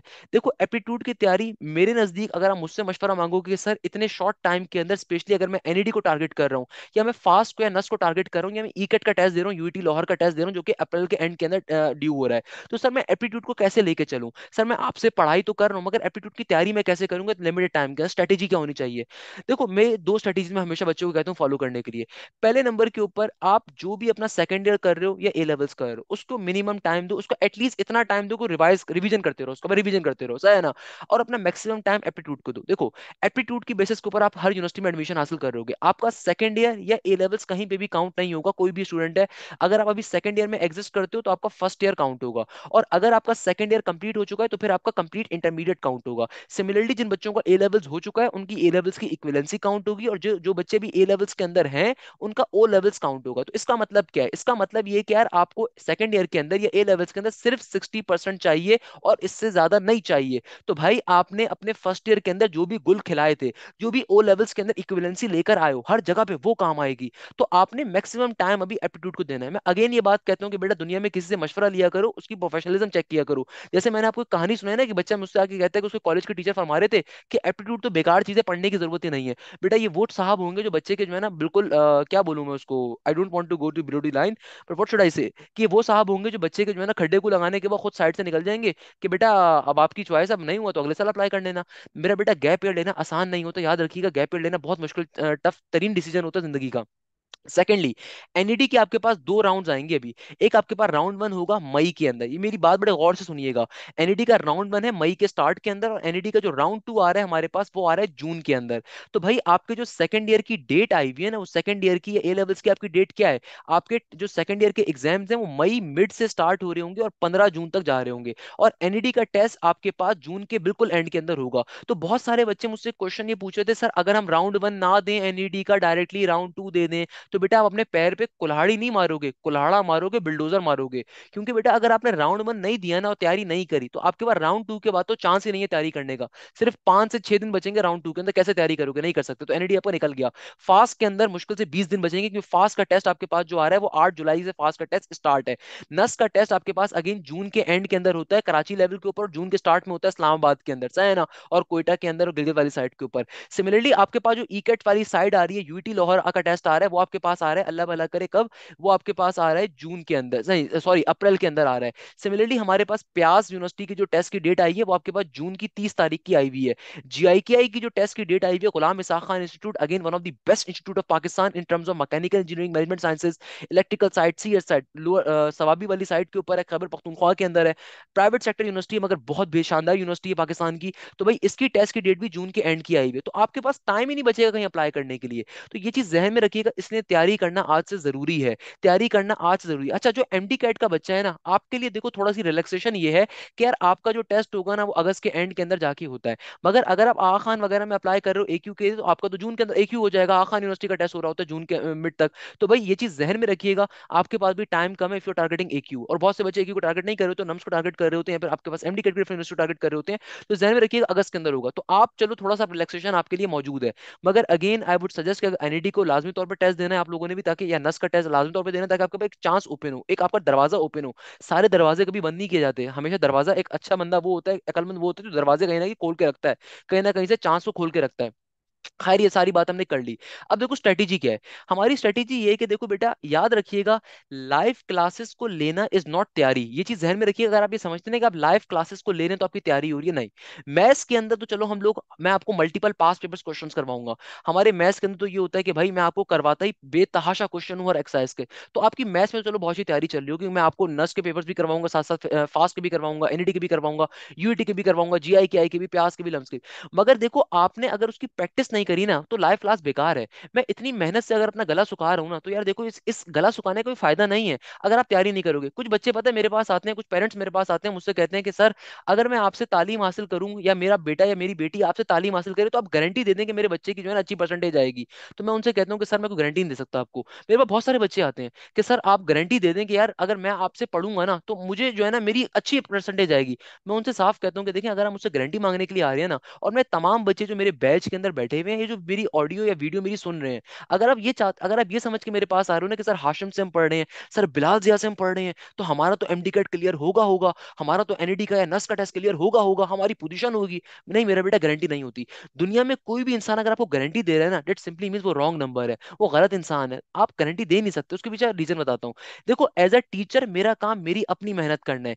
एज अ टीचर मेरा काम अपनी तरफ से अपनी गला सुखाना है, अपनी तरफ से अपने बेस्ट कॉन्सेप्ट को देना है, अपनी तरफ से अपनी जान मारनी है, अपनी तरफ से अपनी हजारों अपनी ख्वाहिशों को मार के आपको पढ़ाना है, अपनी तरफ से अपना बेस्ट देना है, अपनी तरफ से ईच एंड एवरी क्लास आपकी कंडक्ट करनी है। मेरे पूरी फैकल्टी इस चीज के लिए अवेलेबल है। मेरा बायो का टीचर अपनी तमाम एक्स्ट्रा एक्टिविटीज को रोक के आपको पढ़ाने के लिए बैठा हुआ है। मेरा केमिस्ट्री का टीचर, मेरा कंप्यूटर का टीचर, मेरा फिजिक्स का टीचर, मेरा इंग्लिश का टीचर, मेरा लॉजिकल रीजनिंग का टीचर आपके लिए अवेलेबल है, आपके लिए काम कर रहा है। तो अगर वो अपनी मेहनत कर रहा है ना और स्टूडेंट भी अपनी मेहनत कर रहा है, तो मैं आपको गारंटी दे सकता हूँ। क्योंकि देखो ताली दुनिया में दो हाथों से बजती है। अगर आप मेरे पास ये सोच के आ रहे हो ना कि हाँ सर हाशिम से, सर बिलाल से हम पढ़ के एमडी कैट ई कैट निकाल सकते हैं, नहीं निकाल सकते बेटा। अगर आप तैयारी नहीं करोगे, अगर आप मुझसे मुझे एक वादा देते हो, अगर आप मुझे एक वचन देते हो, मुझे एक गारंटी देते हो कि सर मैं अपने घर पे बैठ के मेहनत करूंगा, सर मैं आपकी बताई गई बातों पे अमल करूंगा, सर आप जिस तरीके से कवर करवाएंगे मैं उस तरीके से कवर करने को तैयार हूं, सर आप जो बात बोलेंगे मैं उस बात को फॉलो करने को तैयार हूं, सर आप जिस तरीके से मुझे लेके चलेंगे उस तरीके से चलने के लिए तैयार हूं, सर मैं घर पे बैठ के प्रैक्टिस करूंगा, मैं कुछ ना कुछ टाइम अपने पर्टिकुलर दिन का एप्टीट्यूड को लाजमी तौर के ऊपर दूंगा, सर मैं लाजमी तौर के ऊपर टेस्टों को दूंगा। टेस्टों को मैंने भी डिस्कस नहीं करा, मैं टेस्ट वाली बात पे आ रहा हूं कि भाई आप लोगों के यहाँ पे तमाम सब्जेक्ट्स के मल्टीपल टेस्ट होंगे। क्योंकि एनईडी का और ई कैट का और फास्ट का नस का टेस्ट करीब है, तो मैं आपको हर सब्जेक्ट के टेस्ट प्रोवाइड करवाऊंगा और उसके टेस्ट आप लोगों को लाजमी तौर पे देने होंगे। जैसे जैसे हम चैप्टर कंप्लीट करते जाएंगे उसके टेस्टों को हम लाजमी तौर पे लेंगे, उसके टेस्टों को हम लाजमी तौर पे कवर अप करेंगे। तो बेटा अगर आप मुझसे वादा करते हो कि आप अपने घर पे बैठ के मेहनत करोगे, आप मेरे बताए गए तरीके को फॉलो करोगे, आप टेस्टों को दोगे, तो मैं आपको गारंटी देता हूँ कि आप बिल्कुल पोजीशन ले सकते हो एनईडी में। भाई अलीशा जो थी ना, एक नॉर्मल गैप ईयर बच्ची थी जिसने पोजीशन लेके दिखाई मुझे। Zahra Batool was my 2022 student, she score the first position. बेटा बहुत ही मुतवस्सित तबके से बिलोंग करती थी, औरंगी टाउन या पता नहीं औरंगी टाउन के अंदर रहती थी। और उसने मुझे बाद में एक तोहफा भेजा था, तो बाद में मुझे बताती है कि सर आपने मेरी जितनी हेल्प करी मैं आपको बता नहीं सकती। मैं क्योंकि फरमाती हैं कि सर मैं कुछ भी अफोर्ड नहीं कर सकती थी, तो मैंने सिर्फ आपसे तालीम हासिल करी है, I score the first position. तो भाई वो आपके जैसी थी, किसी महंगे कोचिंग में नहीं गई थी। तो ये चीज जहन में रखिए कि बहुत सारे लोगों ने एक झूठ फैलाया बहुत है कि इस कोचिंग से पढ़ लोगे तो पोजीशन आएगी। मैं गारंटी देता हूँ कि बेटा मेरी इतनी पोजीशन होती हैं, मेरे बच्चों के नस के अंदर 159 160 स्कोर होते हैं, मैं गारंटी नहीं होती। उसके पीछे लॉजिक है, उसके पीछे रीजन है कि देखो वो जो 160 परसेंटेज पढ़ने वाला बच्चा है ना, उससे अगर तुम जाके पूछोगे ना उसने एमडी कैट के अंदर 180 का स्कोर कैसे कर लिया या उसने नस के अंदर 160 का स्कोर कैसे कर लिया, उसके एनईडी की पोजीशन कैसे आ गई, वो आपसे एक बात बोलेगा। वो बोलेगा सर मैं अपने स्नैपचैट यूज नहीं करता था, सर मैं इंस्टाग्राम के ऊपर टाइम जाया नहीं करता था, सर मैं फेसबुक के ऊपर फजूल फनकारियां मीम शेयर नहीं करता था, मैं अपने फेसबुक फ्रेंड्स को टाइम नहीं देता था, मैं अपने बैठ के फुटबॉल को या क्रिकेट को या जिम को टाइम नहीं दे रहा था, मैं बैठ के सिर्फ पढ़ाई कर रहा था। तो अगर आप मुझे ये गारंटी देते हो ना बेटा, मैं आपको एक वादा करता हूँ आप बिल्कुल पोजीशन ले सकते हो एनईडी की, मेरा आपसे वादा है। अगर आप नहीं फॉलो करोगे ना तो I am so sorry to say बेटा, ताली दोनों हाथों से बचती है, ताली एक हाथ से नहीं बचती। You need to remember this particular concept, पहली चीज। दूसरे नंबर के ऊपर ये जहन में रखिएगा कि भाई आपकी कोई भी क्लास हो, चाहे वो मैथ्स की हो, चाहे वो फिजिक्स की हो, चाहे वो केमिस्ट्री की हो, चाहे वो इंग्लिश की हो, चाहे वो बायो की हो। अगेन जैसे मैंने आपसे कहा कि देखो आप में से वो बच्चे जिन्होंने इंटरमीडिएट के अंदर या ए लेवल्स के अंदर केमिस्ट्री पढ़ी थी तो उनको केमिस्ट्री की क्लास होगी, और जिन्होंने इंटरमीडिएट के अंदर ए लेवल्स में कंप्यूटर पढ़ी थी वो कंप्यूटर की क्लास लेंगे। आप लोगों की कंप्यूटर की क्लासेस भी जल्दी से स्टार्ट हो जाएंगी। अच्छा, आप लोगों की जो भी क्लास होगी ना, आपने लाइव क्लास लाजमी लेनी है। देखो आप कितने ही बिजी क्यों ना हो, आप कितनी परेशानी में क्यों ना हो, आप कितने ही टेंशन में क्यों ना हो, आपका कोई टेस्ट क्यों ना हो, कोशिश करो लाइव क्लास को ना छोड़ो। मैं आपको एक बड़े अजीब सी बात बताऊंगा कि बेटा अगर आप एक लाइव क्लास को छोड़ते हो ना तो उसकी एक रिकॉर्डिंग क्या हो जाती है आपके जहन में। शैतान शैतान ये ख्याल डालता है कि यार मैंने सर हाशिम की आज की एक क्लास छोड़ दी है, कोई मसले की बात नहीं है भाई। सर हाशिम ने कहा था कि उस लाइव क्लास की रिकॉर्डिंग तो मिल जाएगी ना, तो रिकॉर्डिंग देख लेंगे भाई। हमने डॉक्टर शाफी की बायो की क्लास छोड़ दी, कोई मसले की बात नहीं यार, एक क्लास ही तो छोड़ी है। फंक्शन में जाना था, चाची के यहाँ बच्चा पैदा हुआ था उसमें जाना था, या चाचे के यहाँ पे शादी थी उसमें जाना था, हमने ये काम करना था, दोस्त के यहाँ पे मंगनी थी उसमें जाना था, तो भाई एक क्लास मैंने छोड़ी, उसकी रिकॉर्डिंग ले लूंगा। आपको मैं एक बड़ी ह्यूमन साइको बताऊंगा कि बेटा वो एक क्लास जो होती है ना, वो एक से दो बनती है, दो से तीन बनती है, तीन से चार बनती है, और आपकी रिकॉर्डिंग्स फिर पाइल अप होना स्टार्ट हो जाती है। And once your recordings are going to pile up, आपके पास कोई वे ही नहीं होता वापस आने का, आपके पास कोई तरीकेकार ही नहीं होता वापस आने का। फिर बच्चा मेरे पास व्हाट्सएप पे आके रो रहा होता है कि सर वो गलती से मैंने क्लासेस छोड़ना स्टार्ट कर दी थी और उसके बाद ये मसला आ गया, मैं क्या करूं। अब मैं कहता हूँ कि बेटा मैं इसके ऊपर तुम्हें क्या बोलूं, मैं उसके ऊपर। अब देखो, तो लाइव क्लास ना छोड़ो, कोई शदीद तरीन प्रॉब्लम है ना, बहुत शदीद प्रॉब्लम है, उसको छोड़ सकते हो। याद रखिएगा बेटा, ये दोस्त हो गए, ये मोहब्बतें हो गई, ये रिश्तेदार हो गए ना, अगर आप फेल होते हो जिंदगी में, कोई आपसे पूछने के लिए नहीं आएगा, इनफैक्ट आपका मजाक उड़ाने के लिए लोग आते हैं। आप जिंदगी में कभी फेल हो जाओ तो no one will ask you कि यार क्यों फेल हुए, तो लोग तो यही बोलेंगे कि भाई तुम फेल हो गए, तुम्हें तैयारी नहीं करी होगी। No one will see your struggles, no one will ask यार तुमने पढ़ाई करी नहीं करी थी। वो तुम्हें सिर्फ जो है ना एक हार का तमगा पहना के निकल जाएंगे। No one will ask you कि भाई क्यों फेल हुए, क्या हुआ, अच्छा फेल हो गए थे। No one will ask you. सिर्फ एक आपकी अम्मा ही होती है या आपके अब्बा ही होते हैं जो आपसे कभी कभार मोहब्बत से पूछ लेते हैं। अक्सर केसेस के अंदर तो इतने टॉक्सिक घराने भी मैंने देखे हैं जिंदगी के अंदर, मेरे पास ऐसे ऐसे बच्चों के मैसेज इतने टॉक्सिक घराने भी देखे हैं कि भाई अम्मा अब्बा जो है ना उसी को जेल कर रहे होते हैं, खुदकुशी की धमकियां दे रहे होते हैं। खैर वो एक अलग चीज है। मैं कहने का मकसद क्या है कि बेटा कोई और नहीं पूछेगा, तो भाई ये शादियां हो गई, ये फंक्शंस हो गए, किसी काम के नहीं है। जिंदगी में किसी मुकाम पे पहुंच जाओ बेटा, मैं तुमसे वादा करता हूँ कि तुम्हारी मोहब्बतें भी तुम्हारे पास वापस आएंगी, तुम्हारी वो जो बिछड़ी हुई दोस्त थी ना वो भी तुम्हारे पास खुद चल के आएगी, तुम्हारा बिछड़ा वो जो यार था तुम्हारे पास वो भी खुद चल के आएगा। तुम्हें रिश्तेदारों की शादियों में भी बड़ी अहमियत मिलेगी, तुम स्टेज पे बैठाए जाओगे जब तुम किसी ढंग की यूनिवर्सिटी में पहुंच जाओगे। और कहीं नहीं पहुंचोगे ना, तो ये लोग एग्जाम्पल देंगे तुम्हारी बैठ के कि यार ये देखो ये तो कहीं पहुंच ही नहीं सका। अच्छा इंटर में इसकी 78% थी, इसका तो एनईडी का टेस्ट क्लियर नहीं हुआ। अच्छा इंटर में इसकी 85% थी, सॉफ्टवेयर में तो ले नहीं सका। अच्छा इसका इतना स्कोर था इंटर के अंदर और ये तो एमडी का डी क्लियर नहीं कर सका। क्या फायदा हुआ इसका इतने पढ़ने का, ये तो भाई चीटिंग करके लाया होगा जरूर, कराची बोर्ड में चीटिंग हो जाती है। No one will ask your struggles, people always criticise the man, okay ना। और जब आप सक्सेसफुल हो जाते हो ना, तब हर एक आ जाता है मुबारकबाद देने के लिए, हर एक आ जाता है मुबारकबाद देने के लिए। तो एक बड़ा मशहूर, मुझे एक बड़ी मशहूर मुहावरा है, मेरे ख्याल डैन ब्राउन का था, किसका था, कि defeat is an orphan, defeat is an orphan और सक्सेस इज मेनी फादर्स। कि भाई आपकी जो शिकस्त होती है ना, यतीम होती है, कोई शिकस्त के ऊपर आपसे पूछने के लिए नहीं आता। और जब आप जीतते हो ना, तो जो जीतने के कई बाप होते हैं, कई बाप का मतलब क्या, सक्सेस हैज मेनी फादर्स। यानी कि जब आप जिंदगी में जीतते हो ना, तो हर वो चाचे का बेटा भी आ जाएगा, अरे मेरा बेटा तुम जीत गए, तुम्हारा एडमिशन हो गया, अरे भाई कितना खानदान का काबिल बच्चा है। तो ये चीज जहन में रखिएगा। तो कोई घर में फंक्शन है, कोई कहीं जाना है, सबको छोड़ो भाई, अगर करोगे ना तभी जिंदगी में कहीं आगे बढ़ोगे। ये मैं आपको अपनी पर्सनल चीज को बता रहा हूँ कि बेटा ये ऐसा नहीं कि मैं मुंह के फायर मार रहा हूँ। मेरा अपना एक बैकग्राउंड रहा अल्हम्दुलिल्लाह। I was an intermediate topper at my time, I was a degerian back in my intermediate days and I top during my intermediate side. एक बड़ी अच्छी परसेंटेज आई, मुझे एनईडी के तमाम डिपार्टमेंट ऑफर हो रहे थे, but since my family is completely engineering background family, my mother is engineer, my father is engineer, my both Elder brothers engineer, तो मुझे इंजीनियरिंग का कोई शौक ही नहीं था। मैंने आईबी का टेस्ट दिया था, आईबी का टेस्ट निकाल लिया था।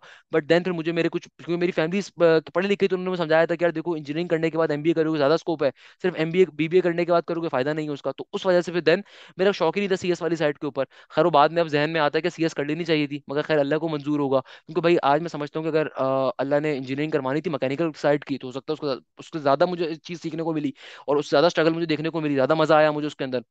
तो कहने का मकसद क्या है कि भाई ये सारी चीजें मैं आपको वो बता रहा हूँ कि भाई as a teacher, as a बड़ा भाई, as a motivator, as a particular आपका इंस्ट्रक्टर, कि आपको इन चीजों का ख्याल रखना है। अगर नहीं ख्याल रखोगे ना, no one will ask you, कोई आपसे पूछेगा नहीं। प्रोफेशनल वर्ल्ड के अंदर ये नहीं होता कि कब पढ़ाई करनी है। अम्मा अब्बा अगर आज भी आपके पीछे डंडा लेके खड़े होते हैं ना कि भाई पढ़ाई करनी है तो करनी है, तो इसका मतलब बेटा आप नाकाम तरीन स्टूडेंट हो। अगर आपकी माँ या आपका बाप आज भी आपके पीछे डंडा लेके खड़े हुए होते हैं ना कि भाई तुमने पढ़ाई करी नहीं करी, कब पढ़ने बैठोगे, कब करोगे, क्या करोगे, तो इसका मतलब ये कि बेटा आप जिंदगी में आज तक सीरियस नहीं हो सके। I am so sorry to से।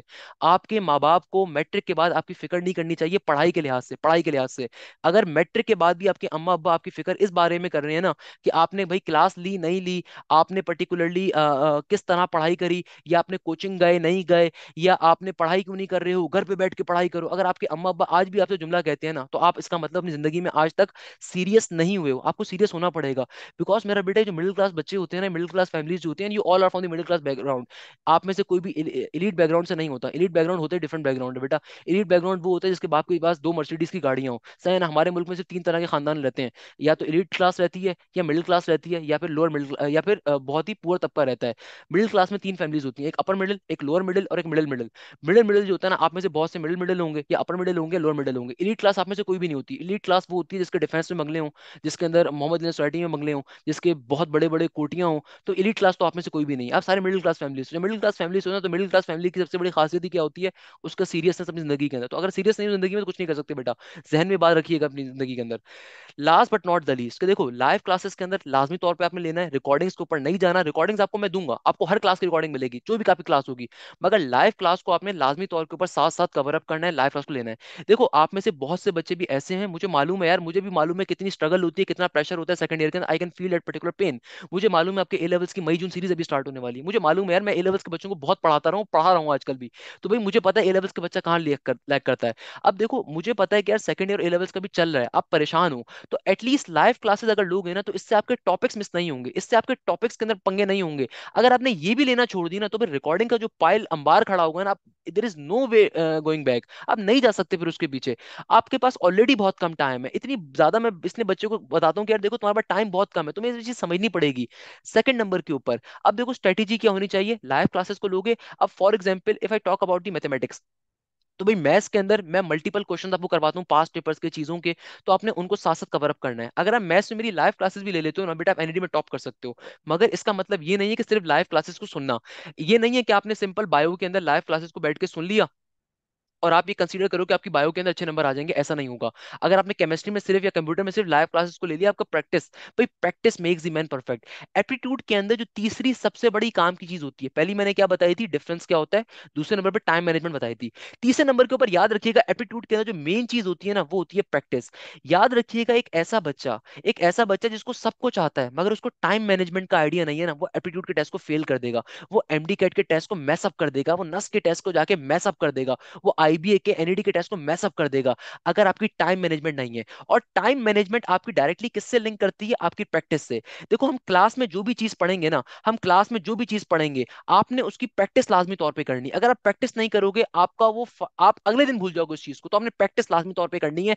खुदारा प्रैक्टिस, आप जो भी मुझसे लेक्चर ले रहे हो उसकी प्रैक्टिस लाजमी करो। अगर मैं तुम्हें एक क्वेश्चन के 10 एमसीक्यूज करवा रहा हूं, तो उस 10 एमसीक्यूज को बैठ के घर पे खुद से सॉल्व करने की कोशिश करो कि सर हाशिम ने लॉजिक क्यों अप्लाई करी थी, इस शॉर्टकट का मतलब क्या है, भाई इस ट्रिक का मतलब क्या है। मैं बेतहाशा ट्रिक्स पढ़ाता हूँ, मेरी ट्रिक्स बड़ी फेमस मैथमेटिक्स ट्रिक्स होती हैं भैया।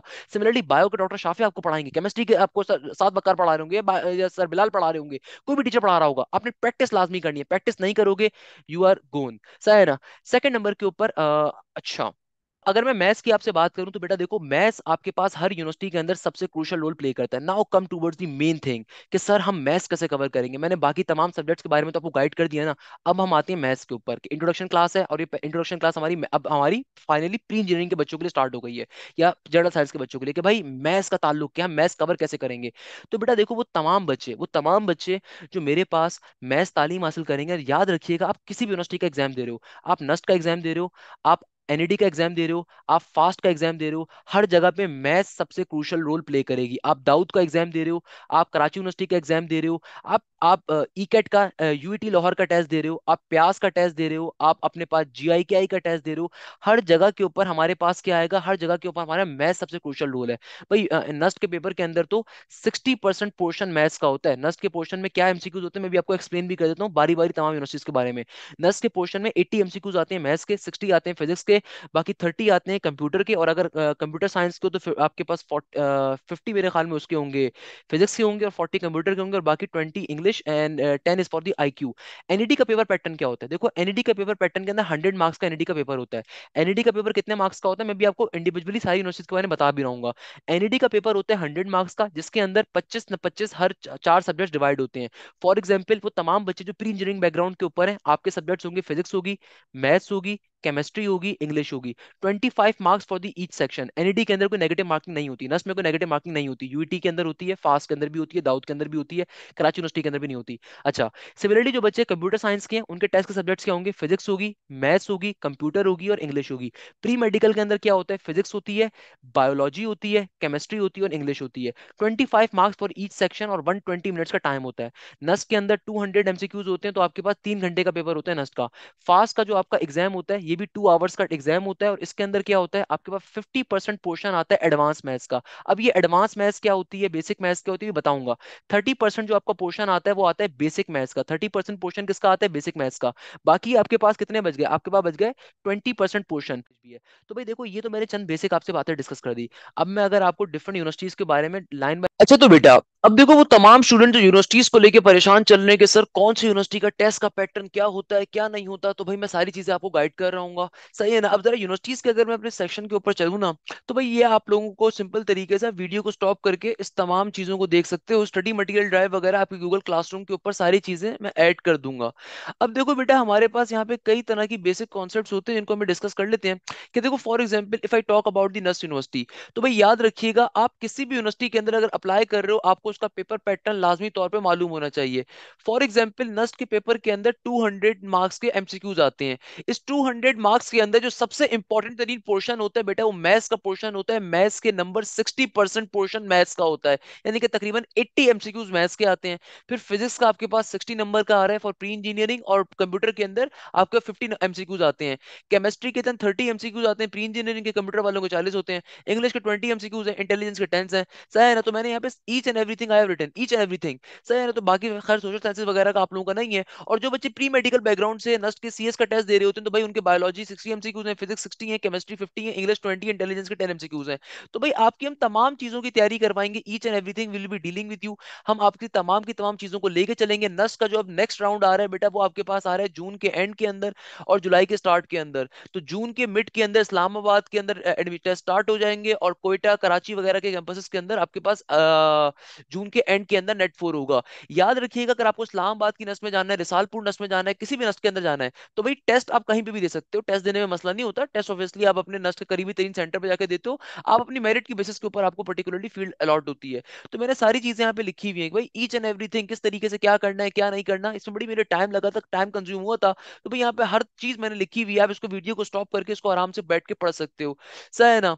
अच्छा खैर, वापस आते हैं ऑन दी अदर यूनिवर्सिटी। अब देखो मेरे पास नेक्स्ट नंबर के ऊपर आती है आईबीए। अब देखो बेटा, आईबीए के अंदर क्या है, अगर मैं आईबीए की बात करूं, तो आईबीएस सीएस की अगर हम लोग बात करते हैं ना, IBS CS one of the best university है in Karachi for CS related work. अब देखो आपके पास क्या, आईबीए के जब हम टेस्ट की बात करते हैं, तो बेटा आईबीए के टेस्ट के अंदर खाली दो ही पोर्शन होते हैं। एक पोर्शन होता है मैथ्स का, और दूसरा पोर्शन होता है इंग्लिश का। तो वो तमाम बच्चे जो इधर मुझसे आईबीए की तैयारी करने के लिए आए हुए हैं, या फास्ट की तैयारी करने के लिए आए हुए हैं, सिर्फ आईबीए और फास्ट की, या सिर्फ आईबीए की, या सिर्फ फास्ट की, तो बेटा आपको केमिस्ट्री की, कंप्यूटर की, फिजिक्स की क्लास लेने की कोई जरूरत नहीं है। आप लोग सिर्फ मैथ्स की क्लास लोगे मेरी, इसके अलावा आप लोग इंग्लिश की क्लास लोगे, इसके अलावा आप लॉजिकल रीजनिंग यानी कि उसके अंदर हम बेसिक मैथ्स को कवर अप कर रहे होंगे, उसकी क्लास लाजमी लोगे। तो वो तमाम बच्चे जो आईबी को टारगेट कर रहे हैं, फास्ट को टारगेट कर रहे हैं, तो भी आपकी फिजिक्स केमिस्ट्री नहीं होती, तभी इसको बीएस यूनिवर्सिटीज का टेस्ट कहा जाता है। इसमें मैथ्स होती है, इंग्लिश होती है। अगेन मैं भी आपको बताऊंगा कि भाई एडवांस मैथ्स क्या है, बेसिक मैथ्स क्या है, कौन कौन से टॉपिक्स आते हैं हर यूनिवर्सिटी के अंदर, किस तरीके से आते हैं, तमाम बातों को भी डिस्कस कर रहे होंगे। इंग्लिश के अंदर क्या होता है भाई, since I am also an IBO drop out, तो I can easily guide you कि भाई इंग्लिश जो होती है ना, उसमें कॉम्प्रीहेंशन बहुत आते हैं। अगर आप आईबीओ को टारगेट कर रहे हो, तो रोज सुबह कोशिश करो कि डॉन का न्यूज़पेपर, या न्यूयॉर्क टाइम्स को, या फिर गार्जियन को, या फ्राइडे टाइम्स को, किसी भी न्यूज़पेपर को लाजमी तौर पे पढ़ो। भाई अगर आप आईबीओ को टारगेट कर रहे हो, तो न्यूज़पेपर रीडिंग करना कंपलसरी है। रोज सुबह बैठ के एक न्यूज़पेपर को, उसके 2 से 3 सफों को लाजमी पढ़ो। उससे आपकी कॉम्प्रीहेंशन रीडिंग स्किल्स में इजाफा होगा। ग्रामेटिकल कॉन्सेप्ट्स आते हैं, क्लोज पैसेज आते हैं, एरर आइडेंटिफिकेशन आती है, वर्ब आर्टिकल प्रपोजिशन आ जाते हैं, सब्जेक्ट वर्ब एग्रीमेंट आ जाते हैं, सेंटेंस मॉडिफायर्स आ जाते हैं, एडजेक्टिव कौन से क्लॉजेस कहाँ से हैं। तो इंग्लिश के अंदर बेसिक पंक्चुएशन आ जाएगी। तो ये सारी बेसिक चीजें आती हैं। अगेन ये गूगल ड्राइव का लिंक आप लोगों को मिल जाएगा, उसमें सारी चीजें अवेलेबल हैं। सारी चीजें मेरी अवेलेबल हैं। सही है ना। तो आपको परेशान होने की कोई जरूरत नहीं है। अच्छा, सीबीएम हो गया। अच्छा, केएसबीएल जो है अगेन कराची की एक बड़ी अच्छी यूनिवर्सिटी, उसके अंदर भी आप सीएस साइड यूनिवर्सिटीज को देख सकते हैं। और again I always recommend my students कि आप वहां पे जाएं और बिल्कुल टेस्ट दे सकते हैं। हबीब इज ऑल्सो वेरी गुड। हबीब का टेस्ट बिल्कुल सेट के पैटर्न का होता है, तो आप क्लासेस के अंदर ही उसकी तैयारी आपके साथ साथ हो रही होगी। तो अगर तो हबीब में स्कॉलरशिप मिलती है, तो you should try to go Habib, क्योंकि हबीब में वैसे एक सेमेस्टर की फीस तकरीबन 7.5 लाख 6 लाख के करीब है। एक सेमेस्टर की फीस, एक साल में 2 सेमेस्टर होते हैं। अब आते हैं फास्ट के ऊपर। देखो फास्ट के बारे में क्या खास चीज है, फास्ट के बारे में जैसे मैंने आपको टेस्ट पैटर्न बताया था फास्ट का, वैसे फास्ट के टेस्ट पैटर्न क्या होता है। फॉर एग्जाम्पल अगर आप सीएस के लिए अप्लाई कर रहे हो, तो 10% इंग्लिश है, 20% आईक्यू आ रही है, बेसिक मैथ्स 20% है, एडवांस मैथ्स 50% है। सही है ना। While on the other hand अगर आप अप्लाई कर रहे हो बीबीए बीएस के लिए, तो आपका भाई ये पर्टिकुलर पोर्शन चल रहा है। तो भाई मैंने इस चीज को ऑलरेडी आपसे ऊपर भी डिस्कस किया था थोड़ा सा। कहने का मकसद क्या है कि देखो, हमारे पास फास्ट के लिए जो बच्चे सिर्फ फास्ट की तैयारी कर रहे हैं, तो भाई आपको परेशान होने की जरूरत नहीं है। फास्ट का टेस्ट आपके पास जुलाई के अंदर होगा। सेकंड नंबर के ऊपर आपको मगर एक काम ये करना है, आपको एक काम ये करना है कि बेटा आपने एक लाइव क्लासेस को साथ साथ लेना है, और आपने भाई advance maths, basic maths, logical reasoning और पर्टिकुलरली इंग्लिश की क्लासेस, इनको नहीं छोड़ना, इनको नहीं छोड़ना। जो बच्चे सिर्फ फास्ट को टारगेट कर रहे हैं, तो भाई फिर आपको फिजिक्स केमिस्ट्री पढ़ने की जरूरत नहीं होती, सही है ना, फास्ट में क्योंकि आती नहीं है। रिमेंबर दिस थिंग, अगर आप एनईटी को भी टारगेट कर रहे हैं, नस्ट को भी टारगेट कर रहे हैं, या कॉमसेट्स को भी नस्ट को टारगेट कर रहे हैं, एनईटी को टारगेट कर रहे हैं, और साथ में फास्ट को टारगेट कर रहे हैं, तो भाई फिर आपके लिए जरूरी है कि आप फिजिक्स को, केमिस्ट्री को या कंप्यूटर को लाजमी पढ़ो, क्योंकि एनईटी या नस्ट के अंदर फिजिक्स केमिस्ट्री कंप्यूटर आएगा, मगर फास्ट साइड के ऊपर नहीं आता। तो भाई जो बच्चे फास्ट के साथ दूसरी यूनिवर्सिटीज को भी टारगेट कर रहे हैं, जो कि लाजमी करना चाहिए, सिर्फ एक एक ऑप्शन अपना कभी मत रखा करो, कोशिश किया करो मल्टीपल ऑप्शंस को रखो। तो भाई फास्ट के साथ अगर एनईटी को रख लो, दाऊद को रख लो, अगर आपकी या तो आपकी परसेंटेज बहुत अच्छी हो कि आपको पता है कि भाई आपका लाजमी तौर पे फास्ट में हो सकता है, या आपकी आपको आपको अपने ऊपर इतने यकीन हो। अदरवाइज आपको बेटा अगर साथ साथ अगर आप फास्ट में अप्लाई करो, तो मैं आपको रिकमेंड करूंगा एनईटी के अंदर, दाऊद के अंदर, या जो भी आपकी यूनिवर्सिटीज है जैसे कॉमसेट्स हो गई इस पंजाब साइड के ऊपर, वहां पे साथ साथ और जरूर अप्लाई करो, ताकि आपके मल्टीपल ऑप्शंस ओपन होने चाहिए। Remember this concept. सिमिलरली जो बच्चे एनटीएस की बेसिस के ऊपर अप्लाई करते हैं, तो मैंने आप लोगों के लिए, आप इसको वीडियो को स्टॉप करके इसको देख लीजिएगा, मैंने तमाम बातें यहाँ पे लिखी हुई हैं कि भाई कितनी तरह के एनटीएस के एग्जाम्स होते हैं, क्या आपकी शॉर्टकट्स हैं एमटीएस को अप्लाई करने की। देखो मैनेज टाइम की शॉर्टकट से बड़ी बड़ी मेहनत लगी थी मेरा बेटा, इसमें तमाम बातों को मैंने लिखा हुआ है कि भाई एनालिटिकल रीजनिंग कौन से क्वेश्चंस होते हैं, सही है ना, इसके अलावा आपके पास सब्जेक्ट पोर्शन कौन से होते हैं, इसके अलावा अटेंडेंस का सीक्रेट क्या है आपके पास, एंड सो ऑन। मगर मैं हमेशा रिकमेंड करूंगा कि बेटा फास्ट का अपना एग्जाम दिया करो, एनटीएस के एग्जाम की बेसिस पे कभी अप्लाई मत करो, फास्ट का अपना जाके एग्जाम दो। एनटीएस का एग्जाम आपको देने की दे रहे हो, तो एटलीस्ट कोशिश करो या तो फिर आपके एनटीएस के अंदर 85 प्लस मार्क्स हो। हम जो भी तैयारी करेंगे उसमें हमारी तमाम की तमाम एनटीएस की जो है ना तैयारी हो रही होगी। तो कहने का मकसद ये कि अगर तो एनटीएस के अंदर आप 85 प्लस स्कोर कर रहे हो, तो आपका कंफर्म है कि इंशाल्लाह फास्ट में हो सकता है। नहीं तो फास्ट का अपना टेस्ट लाजमी तौर के ऊपर दो। सेकंड नंबर के ऊपर भाई नेट आई क्या होता है, यानी कि नेट इंजीनियरिंग और नेट सीएस। तो भाई नेट इंजीनियरिंग के अंदर आपका इंग्लिश होगा, एनालिटिकल पोर्शन है, क्वांटिटेटिव पोर्शन है, और सब्जेक्टिव पोर्शन का मतलब क्या होता है कि भाई आपके जो इंटर के सब्जेक्ट थे फिजिक्स केमिस्ट्री वो आ रहे होंगे 30 नंबर के। नेट सीएस के अंदर ऑब्वियसली इंग्लिश है, एनालिटिकल है, क्वांटिटेटिव है, और फिजिक्स और आपकी कंप्यूटर आ जाएगी, एंड सो ऑन, सही है ना। इसी तरीके से अब एनईटी की अगर मैं बात करूं, तो मैंने एनईटी के बारे में ऑलरेडी आपको बता दिया। एनईटी का टेस्ट भी कंप्यूटराइज टेस्ट होता है, मेरान का टेस्ट भी कंप्यूटराइज टेस्ट होता है। एनईटी के टेस्ट के अंदर आपके पास 100 एमसीक्यूज आ रहे होंगे, जिसके अंदर 25 पोर्शन फॉर ईच एमसीक्यूज। याद रखिएगा एनईटी के अंदर कोई आईक्यू की क्लास नहीं होती, एनईटी के अंदर कोई आईक्यू का पोर्शन नहीं होता। तो अगर आप सिर्फ एनईटी को टारगेट करो, तो आपको एनईटी के लिए आईक्यू पढ़ने की नीड नहीं है, क्योंकि बाकी तमाम यूनिवर्सिटीज में जीके आईक्यू होती है, जैसे दाऊद में भी है, कराची यूनिवर्सिटी के अंदर भी, एनईटी में नहीं होती, ना ही मेरान में होती है। तो अगर आप एनईटी की टारगेट कर रहे हो, तो आपको लॉजिकल रीजनिंग लेने की नीड ही नहीं है, सिर्फ अगर एनईटी को टारगेट कर रहे हो। तो बेटा देखो एनईटी के अंदर होता क्या है, आपके पास 120 मिनट का टाइम होगा, और आपको 100 एमसीक्यूज कवर करने हैं। आपके पास 4 सब्जेक्ट से पेपर आता है, एक फिजिक्स होगा, एक केमिस्ट्री होगा, और जिन बच्चों ने इंटर या ए लेवल्स के अंदर कंप्यूटर पढ़ा उनका कंप्यूटर होगा। उसके बाद आपके पास मैथ्स होगी, या फिर अगर जो प्री मेडिकल का बच्चा है उसकी बायो होगी, और फिर इंग्लिश होगी। तो 25 मार्क्स फॉर ईच सेक्शन, है ना। कैलकुलेटर एनईटी के अंदर और प्याज में अलाउ होता है। मेरान के टेस्ट भी आपके पास सेम पैटर्न के ऊपर आता है, मेरान के अंदर भी इस तरह होता है, जून के अंदर मेरान का राउंड 1 होता है, और जुलाई के अंदर राउंड 2 होता है। अच्छा, हमारे पास देन दो बड़ी यूनिवर्सिटी अच्छी आती है, इनको बारे में हमेशा रिकमेंड करता हूँ। प्याज यूनिवर्सिटी इस्लामाबाद के अंदर है बेटा, one of the best university of Pakistan in chemical engineering sector. तो भैया इसका टेस्ट कैसे होता है, इसके मैथ्स के अंदर 30 एमसीक्यूज हैं, फिजिक्स के अंदर 30 एमसीक्यूज होते हैं, केमिस्ट्री या कंप्यूटर। देखो अगेन आपने अगर इंटर या ए लेवल्स के अंदर केमिस्ट्री पढ़ी तो केमिस्ट्री का पोर्शन आएगा, अगर इंटर या ए लेवल्स में कंप्यूटर पढ़ा तो कंप्यूटर का पोर्शन आएगा। तो उसके 20 एमसीक्यूज होते हैं, और बाकी 20 एमसीक्यूज इंग्लिश के होते हैं।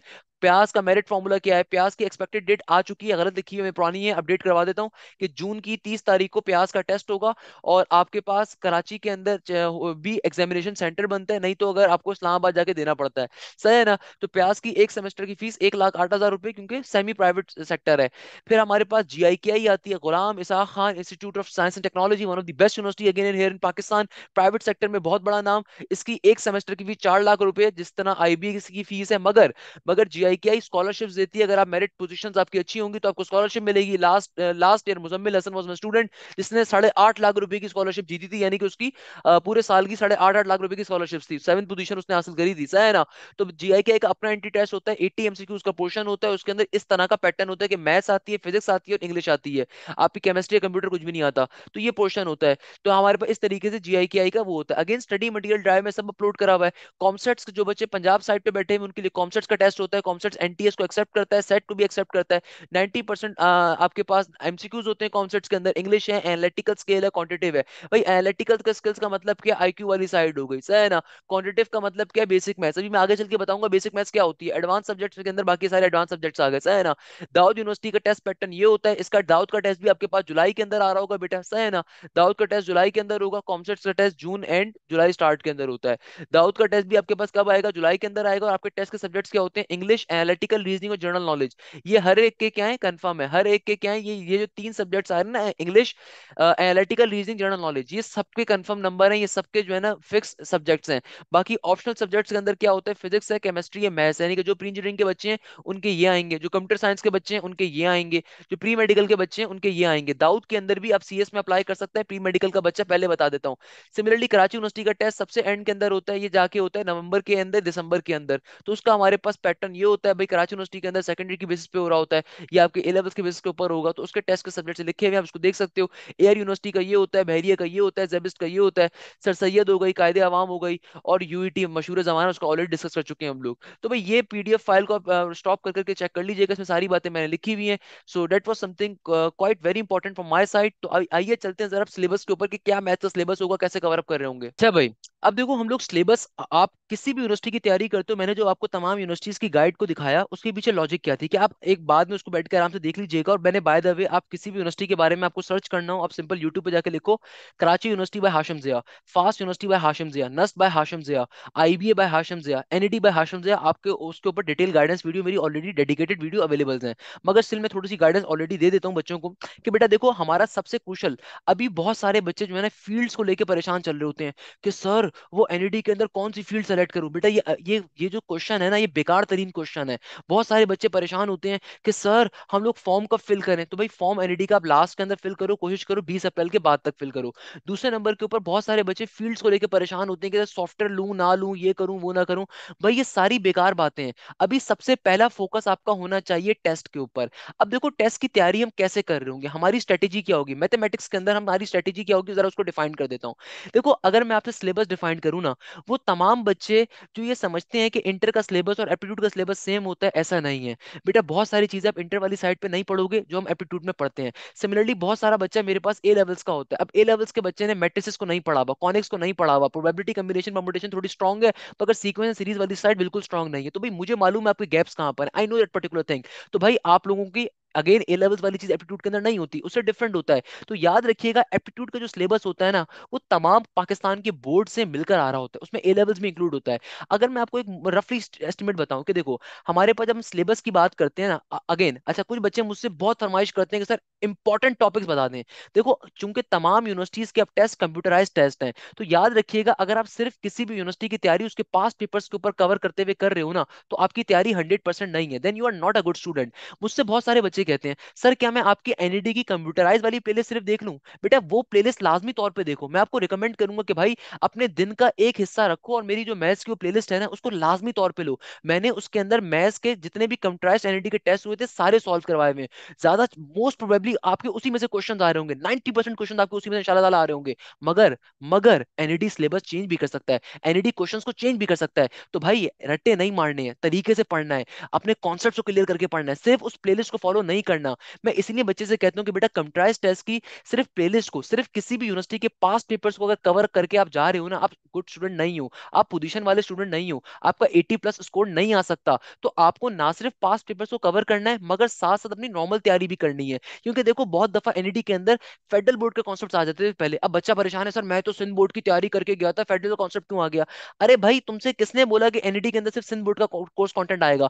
भाई हर यूनिवर्सिटी के अंदर फेडरल से कोर्स भी आता है, सिंध से भी आता है, बलूचिस्तान से भी आता है, केपीके से भी आता है। क्योंकि भाई सिलेबस बहुत यूनिक है। आपकी किताब के अंदर हो सकता है वो डेफिनेशन बहुत छोटी सी लिखी हुई हो, मगर वो डेफिनेशन बहुत बड़ा टॉपिक हो सकता है। आपको क्या पता आपको क्या पता कि भाई कॉन्सेंट्रिक सर्कल का टॉपिक जो है आपकी किताबों के अंदर कितना छोटा सा है, मगर पंजाब आप बोर्ड की किताब में बड़ा टॉपिक मौजूद है, उसके बड़े थ्योरम्स मौजूद है। आपको तो नहीं पता कॉन्ग्रुएंट ट्रायंगल्स बाइसेक्ट करते हैं नहीं करते हैं, आपको तो नहीं पता क्या कॉन्सेप्ट होता है, मगर उसके पीछे तो पूरी एनालिटिकल ज्योमेट्री आ रही है। तो कहने का मकसद क्या है कि भाई अपनी नॉर्मल तैयारी, अपनी प्रॉपर तैयारी आपने करनी है साथ साथ, और जो मेरी मैथ्स की पास्ट पेपर्स वाली प्लेलिस्ट है, अपने दिन का एक हिस्सा मुतय्यन करो और उस एक हिस्से के अंदर बैठ के उस प्लेलिस्ट को कवर करो। अपने दिन का 1 घंटा 1.5 घंटा लाजमी तौर पे रखो, और अगर आप एनईटी का टेस्ट दे रहे हो, अगर आप एनईटी का टेस्ट दे रहे हो, तो आपने उस प्लेलिस्ट को लाजमी करना है। Again I can assure you कि उससे बहुत से क्वेश्चंस आएंगे, मगर remember this thing, NET change भी कर सकता है, आपको नहीं पता। जब बुराई आती है ना बेटा, जो ऊंट पे बैठा हुआ होता है वो भी काटा जा सकता है, याद रखिएगा जो मुहावरे को। इसका मतलब क्या है कि भाई सिर्फ इस पे डिपेंडेंट नहीं होना। भाई मैंने ही वो प्लेलिस्ट बनाई है, मैं ही अपने शागिर्दों से कहता हूँ उसको फॉलो करो। अगर आपने देखा हो तो मैंने भी रिसेंटली 2005 का पेपर भी सॉल्व करवाया, 2006 का भी करवाया, 2007 का भी करवाया। इंशाल्लाह कल या आज या कल के अंदर मुझे टाइम मिलेगा 2008 9 10 11 12 सारे सॉल्व करवाऊंगा। भाई मैं तो मदद करने के लिए बैठा हूँ, मैं तो अपने शागिर्द के लिए अपना गला सुखाने के लिए बैठा हूँ। मेरा बच्चा कामयाबी हासिल करे, मेरे लिए सबसे बड़ी कामयाबी उस दिन होती है।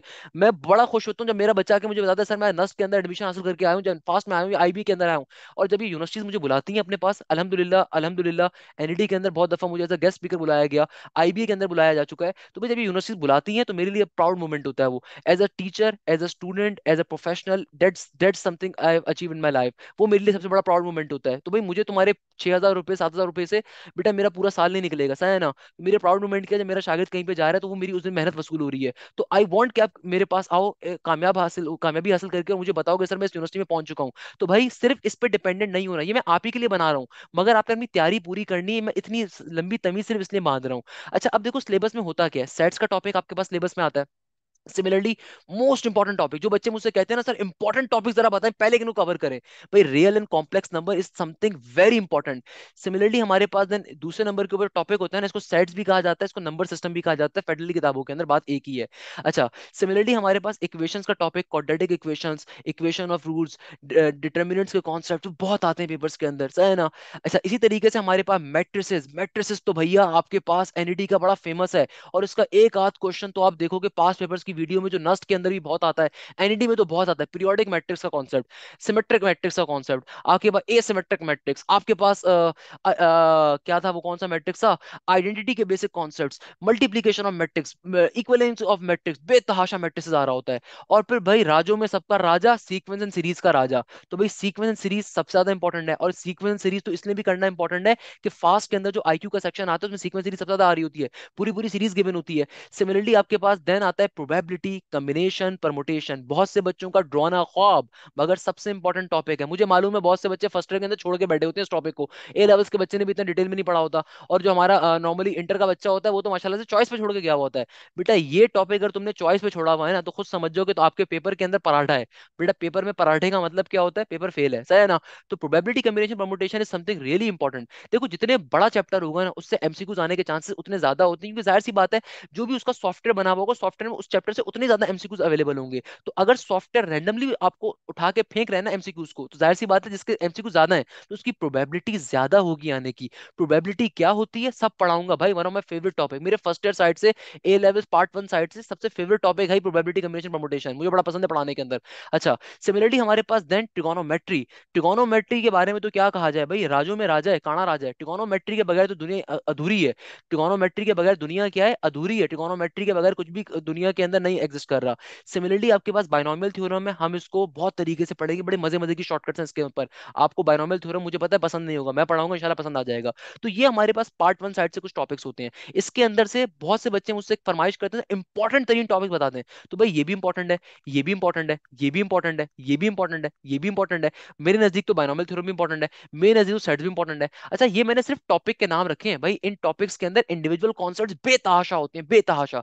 सिमिलरली अगर मैं पार्ट 2 से बात करूं, अगर मैं आपसे बात करूं ए लेवल्स पार्ट 2 वाली साइड से, मैं आपसे बात करूं कि भाई क्या कॉन्सेप्ट्स होंगे, तो भाई सबसे जो इंपॉर्टेंट तरीन टॉपिक होते हैं ना यहाँ पे, ये होता है कैलकुलस। कैलकुलस कहते कैसे हैं, तुम अपनी जिंदगी के अंदर, तुम यूनिवर्सिटी लाइफ में जाओगे ना बेटा, अगर तुमने जिंदगी के अंदर एक डिसीजन लिया है ना, वो डिसीजन ये है कि तुम्हें इंजीनियरिंग करनी है, आपको सीएस के अंदर जाना है, आपको बायोमेडिकल में जाना है, आपको केमिकल में जाना है, आपको अप्लाइड फिजिक्स में जाना है, आपको अगर ये लफ्ज इंजीनियर अपने साथ लगाना है ना, इंजीनियरिंग में जाना है, तो याद रखिएगा इससे दोस्ती कर लेना बेटा। अगर तुम्हारी इससे दुश्मनी है ना, ये तुम्हें वहां वहां आके मौत देगा जहां तुम्हें मौत नसीब भी नहीं होगी बेटा।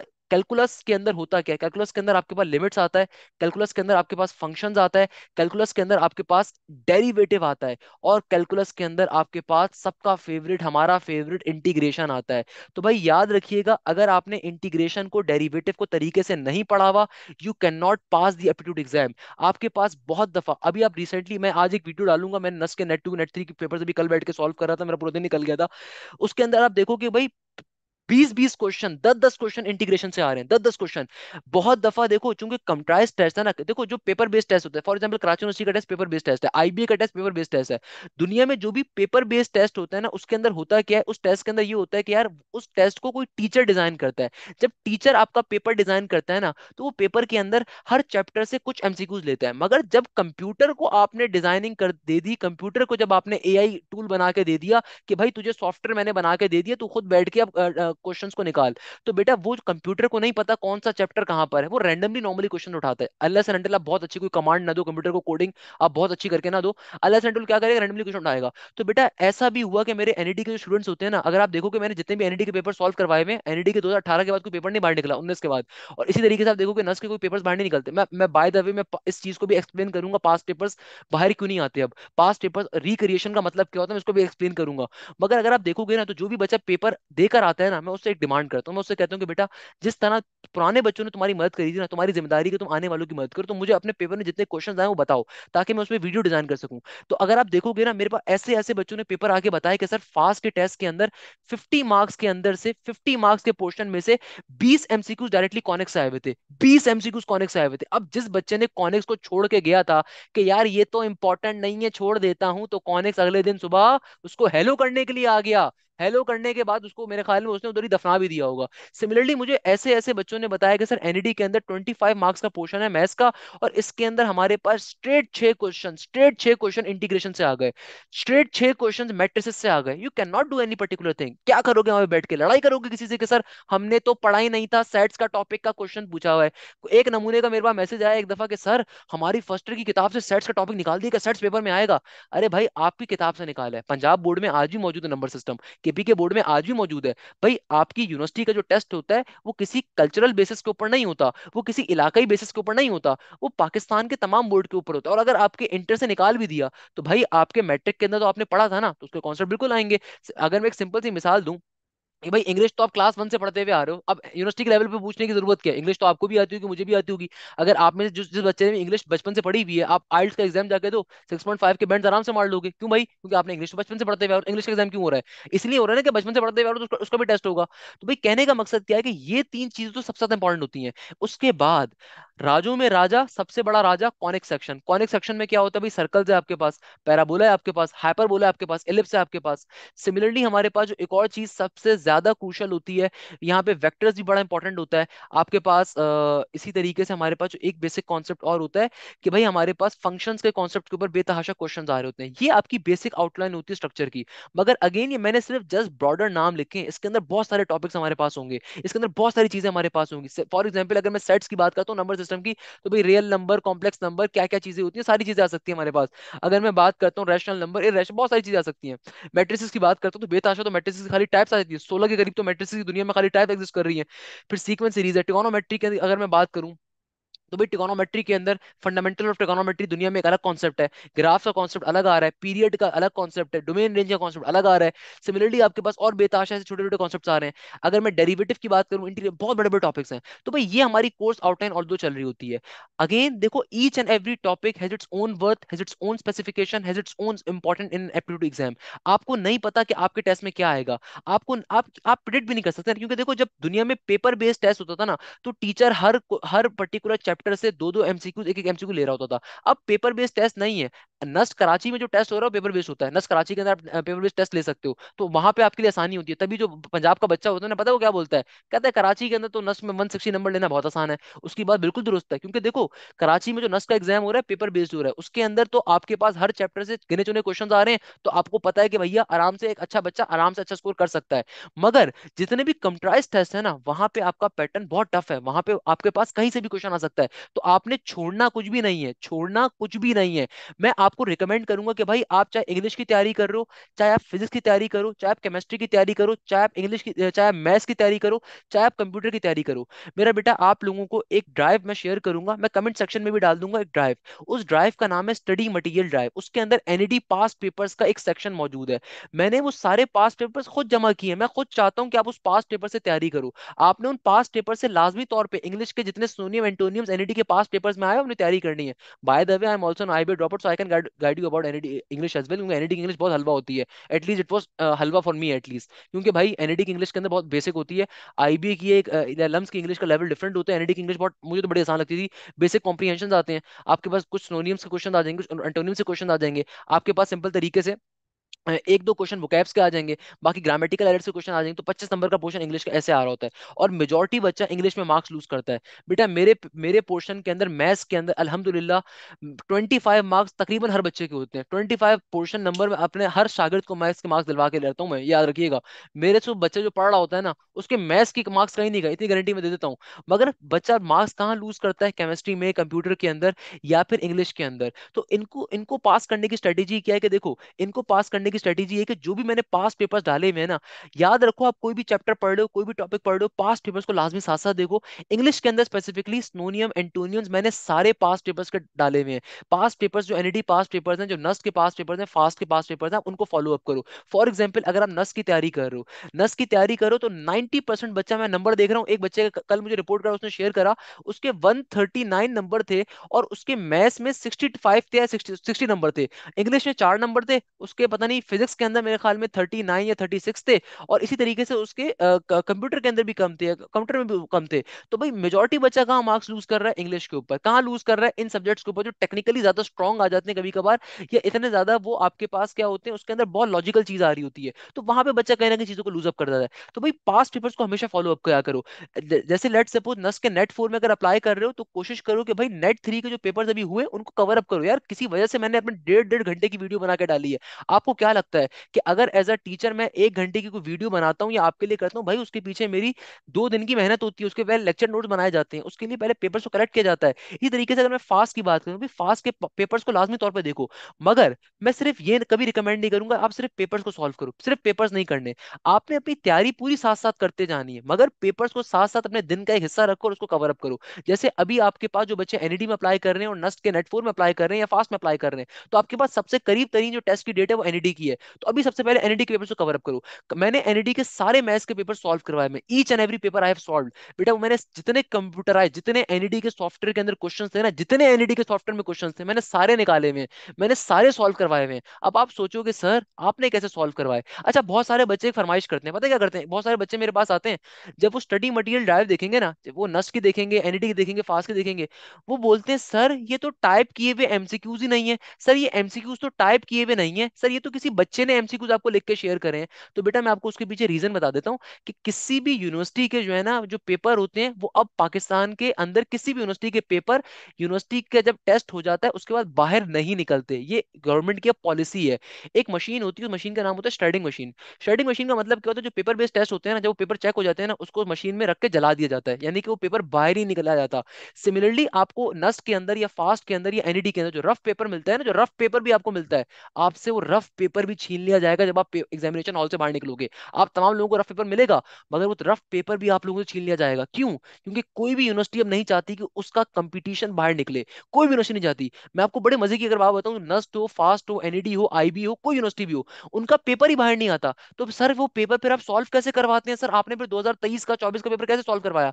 तो भाई जो हमारे शागिर्द होते हैं, जो मेरे बच्चे होते हैं, जो यूनिवर्सिटी जो जाके टेस्ट देते हैं, मैं उनसे एक रिक्वेस्ट करता हूँ, मैं उनसे एक इल्तजा करता हूँ कि देखो बेटा, जिस तरह तुमसे पहले वालों ने तुम पे रहम किया, जिस तरह तुमसे पहले वालों ने आपकी हेल्प करी थी, अपना जो पेपर देकर आए थे तो अपना एक्सपीरियंस शेयर किया था, पेपर में जो क्वेश्चन आए थे वो शेयर किए थे, इस तरह आपकी रिस्पॉन्सिबिलिटी है कि जब आप पेपर देकर आओ तो आपने अपने अगले वालों की मदद करनी है। और ऊपर वाला ये फरमाता है कि भाई अगर आप किसी की मदद करोगे तो ऊपर वाला भी आपकी मदद करेगा। तो कहने का मकसद क्या है कि भाई वो पेपर्स इस तरीके से आते हैं, वो सारे के सारे पेपर्स जो होते हैं वो रियल टाइम एक्सपीरियंस के ऊपर होते हैं। जाहिर सी बात है उन पेपर्स में गलतियां भी होती हैं, कुछ मसले मसाइल भी होते हैं, तो एज अ टीचर हमारी पूरी जो कमेटी होती है, हमारी टीम बैठती है और फिर उन क्वेश्चंस को आइडेंटिफाई करती है। और ये हर जगह पे होता है, आपको पता है। जब मैं एक बड़े महंगे इंस्टीट्यूट के अंदर पढ़ा रहा होता था, तो भाई वो करते क्या थे, उनका जब आईबी का एग्जाम होता था, क्योंकि मैंने आईबीसीएस की और बीबी क्लासेस में भी लेता था, और हम लोग एनएस की क्लासेस भी ले रहे होते थे उनके साथ। तो वो करते क्या थे, जैसे ही उनका आईबी एनएस का एग्जाम होता था, तो उसके बाद वो बच्चों के लिए एक लंच का एहतमाम करते थे, कि जैसे ही आप लोग पेपर देकर आए तो हमारे कैंपस आके लंच करें। अब लंच में पता करते क्या थे, वो हर बच्चे के हाथ में एक खाली कागज पकड़ा देते थे, और कहते थे कि भाई तुम्हें पेपर का जो भी क्वेश्चन याद आता है ना वो लिख दो। अब किसी को एक क्वेश्चन याद आता था, किसी को दो आते थे, किसी को चार याद आते थे। तो उससे होता क्या था कि जब सारे बच्चे चले जाते थे ना, हमारा ऑल्दो लंच के ऊपर 1.5 लाख का खर्चा होगा, 2 लाख का, उन्हें उसका टेंशन ही नहीं है। क्यों? क्योंकि देखो यूनिवर्सिटी का पेपर बाहर नहीं आ रहा। अब पेपर बाहर कैसे निकाला जाए, पेपर कैसे अपनी अपनी बुक कैसे बाहर निकाली जाए, अपने लोगों के साथ पेपर कैसे निकाला जाए, तो करते क्या थे, बच्चों को लंच पे बुलाया और सबके हाथ में खाली पेपर पकड़ा दिया कि भाई तुम्हें जो क्वेश्चन याद आ रहा है बैठ के लिखो। अब जब सारे बच्चे चले गए ना घर वापस, तो उस सारे पेपर्स को जमा करते थे, फिर हमारी पूरी कमेटी बैठती थी, इंग्लिश के पेपर इंग्लिश वाले को दिए, मैथ्स के पेपर मैथ्स वाले को दिए, और उससे बोला कि भाई अब इन क्वेश्चंस को आइडेंटिफाई करके क्वेश्चंस बनाओ। अब फॉर एग्जांपल एक लेट सपोज एक क्वेश्चन है, अब बच्चे को सिर्फ ये चीज याद है कि सर सीक्वेंस, अब बच्चे को सिर्फ ये याद है, बहुत दफा जब आप देखते होगे नस का मैं पेपर सॉल्व करवा रहा होता हूँ, तो मैं आपको बताता हूँ कि यार बच्चे ने क्वेश्चन लिखा हुआ है, लेट सपोज सीक्वेंस सीरीज का क्वेश्चन था सर ए एन माइनस का 4, पता नहीं सर ए टू की वैल्यू निकालनी थी, ऐसा कोई क्वेश्चन था। अब बच्चा जब पेपर देकर आता है ना, तो प्रेशर इतना ज्यादा होता है, उसको याद ही नहीं रहते क्वेश्चन, तो वो कहता है कि सर इस तरह का क्वेश्चन आया था। अब जब एज अ मैथमेटिक्स टीचर जब मैं इस क्वेश्चन को देखूंगा ना, तो मैं समझ जाऊंगा क्वेश्चन क्या था, मैं उसको बता दूंगा कि भाई तुम्हें जनरल टर्म फाइंड करनी थी, क्वेश्चन ये आ रहा था। अब जो नॉर्मल बच्चे हैं, उसको समझ में नहीं आएगा। तो भाई इस तरीके से पेपर डिजाइन होते हैं। तो किसी भी यूनिवर्सिटी के पेपर अपने टेस्ट के बाद बाहर नहीं निकलते, बल्कि वो स्टूडेंट्स के एक्सपीरियंसेस होते हैं, जो हम अब बच्चे शेयर करते हैं बताते हैं, और रियल टाइम एक्सपीरियंसेस होते हैं। They are extremely important. तो एनईडी के सॉफ्टवेयर में जितने हजारों क्वेश्चन है ना, मैंने सबको ब्रेकअप किया हुआ है, मैंने सबको सॉल्व करवाया हुआ है। तो मगर मगर याद रखिएगा, जब बुराई आती है ना, तो वो ये नहीं देखती बंदा कहाँ है। तो भाई सिर्फ उसकी तैयारी नहीं करनी, मैं अगेन आपसे रिक्वेस्ट करूंगा, आपने तैयारी अपनी पूरी करनी है, आपने तैयारी पूरी करनी है, मगर दिन में एक टाइम रखो और उन पेपर्स को साथ साथ सॉल्व करो। अभी 2005 2007 जितने भी पेपर सॉल्व करवा रहे हैं, उससे आपको फायदा होगा। सिमिलरली मैंने फास्ट के पास पेपर सारे सॉल्व करवाए हैं, अभी मैं और भी कुछ वीडियोस लेकर आ रहा हूँ। सिमिलरली आईबीएस सीएस के लिए मैंने 2 पेपर अभी सॉल्व करवाए थे, तीसरा पेपर मेरी वीडियो बनी हुई है, उसको मैंने अपलोड करना है। और आईबीएस सीएस के पेपर में इंशाल्लाह सारे सॉल्व करवा रहा हूँ। सिमिलरली नस के पेपर्स तो बेटा मैं सारे सॉल्व करवा रहा हूँ, नस के भी मैंने हजारों क्वेश्चन को अब तक ब्रेक करवा दिए सॉफ्टवेयर से। आप इन वीडियोस को साथ साथ तौर पर लाजमी तौर पर देखो। मेरे पास कल मेरे एक स्टूडेंट का एक मैसेज आया था, उसका अगर आपने देखा हो ना, उसके 156 से अल्हम्दुलिल्लाह 159 के नेट के मार्क्स हुए थे। उसने मैंने उससे एक चीज पूछी थी कि Aqib how was your experience and how you change your 156 to 159। तो उसने जस्ट मुझे एक क्वेश्चन का रिप्लाई करा, उसने बोला sir your past paper videos are fabulous, sir your past paper videos were really helpful, sir your past paper solutions were really helpful, yes sir your past papers were really helpful। क्योंकि sir उन past papers के questions बहुत सारे मेरे paper में लगे थे, फायदा हुआ था। तो भाई ये स्ट्रेटेजी आपने फॉलो अप करनी होगी। आप जो भी अपनी तैयारी करो साथ साथ करो, मगर साथ साथ पास्ट पेपर्स को लाजमी टाइम दो। क्योंकि देखो एक अच्छा बच्चा वो होता है जिसको मालूम होता है कि उसने खेलना कहाँ पर है। एक अच्छा बच्चा वो होता है जिसको जब रेस में वो दौड़े ना, तो उसको मालूम होना चाहिए उसका ग्राउंड क्या है, उसका भाई उसकी फिनिशिंग लाइन क्या है। अगर आप रेस में दौड़ने वाले ऐसे घोड़े हो जिसको अपनी फिनिशिंग लाइन ही नहीं पता ना, तो जिंदगी में आप कुछ नहीं कर सकते। आपको फिनिशिंग लाइन अपनी पता होनी चाहिए, आपको खेल के असूल मालूम होने चाहिए। अगर आपको खेल के असूल ही नहीं मालूम, तो आप कुछ नहीं पता। आपको अपनी जिस यूनिवर्सिटी का आप एग्जाम दे रहे हो उसका टेस्ट पैटर्न बहुत तरीके से मालूम होना चाहिए। आपको पता होना चाहिए उसमें नेगेटिव मार्किंग कैसे हो रही है, आपको पता होना चाहिए कि भाई उसमें पास्ट पेपर्स कैसे कवर अप करने हैं, मैंने उसके पास्ट पेपर्स कवर करने हैं नहीं करने हैं। तो भाई हर यूनिवर्सिटी के पास्ट पेपर्स बड़े क्रूशियल होते हैं, बड़े इंपॉर्टेंट होते हैं, उनको लाजमी तौर पे कवर अप करना है। मेरी स्टडी मटेरियल ड्राइव में आपको पाकिस्तान की तमाम बड़ी यूनिवर्सिटीज के पास्ट पेपर्स इजीली मिल जाएंगे। अच्छा अब last but not the least, sir हम कवर अप कैसे कर रहे होंगे। बेटा हमारे पास देखो ये टोटल जितने चैप्टर्स आ रहे हैं, इनको हम बहुत डिटेल में पढ़ रहे होंगे साथ साथ। आपका मैं तमाम का तमाम सिलेबस एनईडी के राउंड 1 से पहले कंप्लीट करवा दूंगा। क्या सर हमारा फिर सिलेबस एंड हो जाएगा तो हमारा कोर्स खत्म हो जाएगा? नहीं मेरा बेटा, आपका ये जो कोर्स है ना, ये आपका अगस्त तक चलेगा। यानी कि मैं राउंड 1 से पहले आपका सिलेबस तो एंड करवा दूंगा, मगर फिर राउंड 2 से पहले मैं आपकी मल्टीपल रिवीजन क्लासेस ले रहा हूँ, ताकि बच्चों का जो स्कोर होता है वो इंप्रूव होता है। अब आपने कभी देखा हो ना, मैं अक्सर एक जुमला लगाता हूँ कि भाई अलीशा के पहले 79 थे, फिर 97 हो गए, समी शाकिर के 84 से 97 हो गए। इसका मतलब क्या है कि भाई आपने एनईडी के दोनों राउंड्स को देना है। आपके पास फास्ट में सिर्फ एक ही राउंड होता है अफसोस के साथ, और नस में 4 राउंड होते हैं। तो जो भी बच्चा होता है ना, मैं उसको हमेशा रिकमेंड करता हूँ कि बेटा किसी यूनिवर्सिटी के अगर मल्टीपल राउंड्स हैं तो कोशिश करो उसके सारे राउंड्स को दो। फॉर एग्जाम्पल मेहरान के भी 2 राउंड्स होते हैं, तो दोनों राउंड देने से फायदा क्या होता है। बस ये मैं लास्ट की बात कर रहा हूँ। देखो अब मुझे मालूम है यार आप प्राइम मिनिस्टर मास्टर लोग हो, आप लोग माशाल्लाह से बिजी लोग हो यार, आप लोगों के पास टाइम नहीं होगा मेरी फालतू बातें सुनने का। मगर क्या करूं यार, मैं मजबूर आदमी हूँ, एक नॉर्मल टीचर हूँ, तो क्या करूं भाई, मैं मेरी कोशिश होती है कि मैं अपने शागिर्दों को जितनी अपनी नॉलेज दे सकता हूँ मैं देने की कोशिश करूं। मुझे मालूम है भाई नागवार गुजर रही है मेरी आवाज, तो मगर क्या करूं, कुछ कहना है लास्ट के अंदर बस। अच्छा भाई, तो भाई कहने का मकसद है कि जिस यूनिवर्सिटी के अंदर भी आपके पास मल्टीपल टेस्ट होते हैं ना, आपने उस पर्टिकुलर यूनिवर्सिटी के मल्टीपल टेस्टों को लाजमी देना है। उसका फायदा क्या होगा, इससे आपकी एडमिशन की प्रोबेबिलिटी में इजाफा होता है। फॉर एग्जाम्पल देखो, एडमिशन आपका राउंड वन के बाद नहीं होगा, एडमिशन आपका दोनों राउंड्स के बाद ही मेरिट लिस्ट आएगी। फॉर एग्जाम्पल मैरान के भी दो राउंड होते हैं भाई, पहले राउंड के बाद एडमिशन नहीं होगा। सिमिलरली नस्ट के चार राउंड होते हैं। फायदा क्या होता है सर चार राउंड देने का, मैं सिर्फ चौथा राउंड दे दूं तो मसला क्या है। भाई फायदा मैं बताऊं क्या होता है, फायदा ये होता है, लेट सपोज किसी बच्चे ने नस्ट के राउंड वन में 99 मार्क्स स्कोर करे। अब ये टीचर से वो समझेगा, अपनी गलतियों से वो सीखेगा कि उसने कहाँ भंडे मारे, कहाँ गलतियां करी, कहाँ प्रॉब्लम करी, और फिर वो अपने स्कोर को नेक्स्ट राउंड में इंक्रीज करता है। लेट सपोज इंक्रीज करके अगर वो 110 पे भी लेके चला गया, ये बहुत बड़ी अचीवमेंट है। फिर नेक्स्ट राउंड में वो मजीद इंक्रीज करेगा, अपनी गलतियों से सीखेगा, जिन जो वीक पॉइंट्स थे, जो वीक पॉइंट्स आइडेंटिफाई करे उसने और टीचर ने मिलकर, उन पे वर्किंग करेगा। और उसके बाद जब वो लास्ट राउंड के ऊपर जाएगा, अगले राउंड पे जाएगा, उसकी अब तैयारी हो चुकी होगी। क्योंकि देखो एप्टीट्यूड के अंदर, चौथी बात बता रहा हूं अपने पूरे लेक्चर के अंदर, चौथा पॉइंट बता रहा हूं, एप्टीट्यूड और इंटर में डिफरेंस क्या है।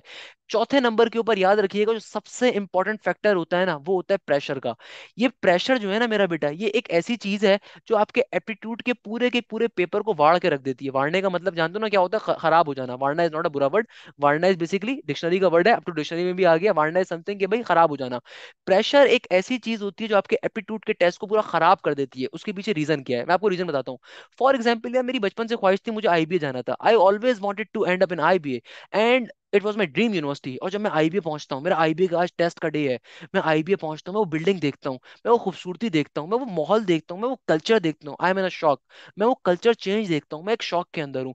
मैं वो खूबसूरत सी इमारत देखता हूँ, यार मेरा शौक था, मेरे घर वालों का शौक था। मेरे घर वालों का शौक था कि पुत्र तूने इंजीनियर ही बनना है, पुत्र तू हमारे खानदान का पहला इंजीनियर होगा। तो जब आप अपने यूनिवर्सिटी के अंदर जाके बैठते हो ना, आप हजारों क्वेश्चन, हजारों बच्चों को देखते हो कि वो बच्चे टेस्ट देने के लिए आए हुए हैं, आपका कॉन्फिडेंस उधर ही पूरा का पूरा गिर जाता है, और प्रेशर आप बहुत ज्यादा गेन करने लग जाते हो। तो एप्टीट्यूड के अंदर एक सबसे बड़ा फैक्टर जो मैटर करता है टाइम मैनेजमेंट के साथ, प्रैक्टिस के साथ, वो होता है pressure handling skills. Pressure handling skills एक ऐसी चीज है जो मैं आपको थ्रू आउट अपने कोर्स के अंदर, थ्रू आउट मैं अपने इस बैच के अंदर साथ साथ पढ़ा रहा हूँ कि प्रेशर को कैसे काबू में करना है, प्रेशर को कैसे, टाइम सकर्स को कैसे अवॉइड करना है। टाइम सकर्स का मतलब क्या होता है, ऐसे क्वेश्चन जानबूझ के पेपर के स्टार्ट में डाले जाते हैं जिनसे आपका टाइम जाया हो। अब फॉर एग्जांपल लेट सपोज मेरे पास आईबीए का टेस्ट है, उसमें 45 क्वेश्चंस हैं, पहला क्वेश्चन, दूसरा, तीसरा, चौथा। अक्सर बच्चों को मालूम ही नहीं होता कि पेपर सॉल्व कैसे करना है। वो क्या करेगा, पहला क्वेश्चन सॉल्व करेगा, फिर दूसरा करेगा, फिर तीसरा करेगा, फिर चौथा करेगा, लाइन वाइज सॉल्व कर रहा है। ये सबसे बेकार स्ट्रेटेजी होती है। एनईडी में 25 एमसीक्यूज में आप लाइन वाइज सॉल्व कभी भी नहीं कर सकते। फास्ट में आपके 70 नंबर 80 नंबर का क्वेश्चन अगर मैथ्स का आ रहा है,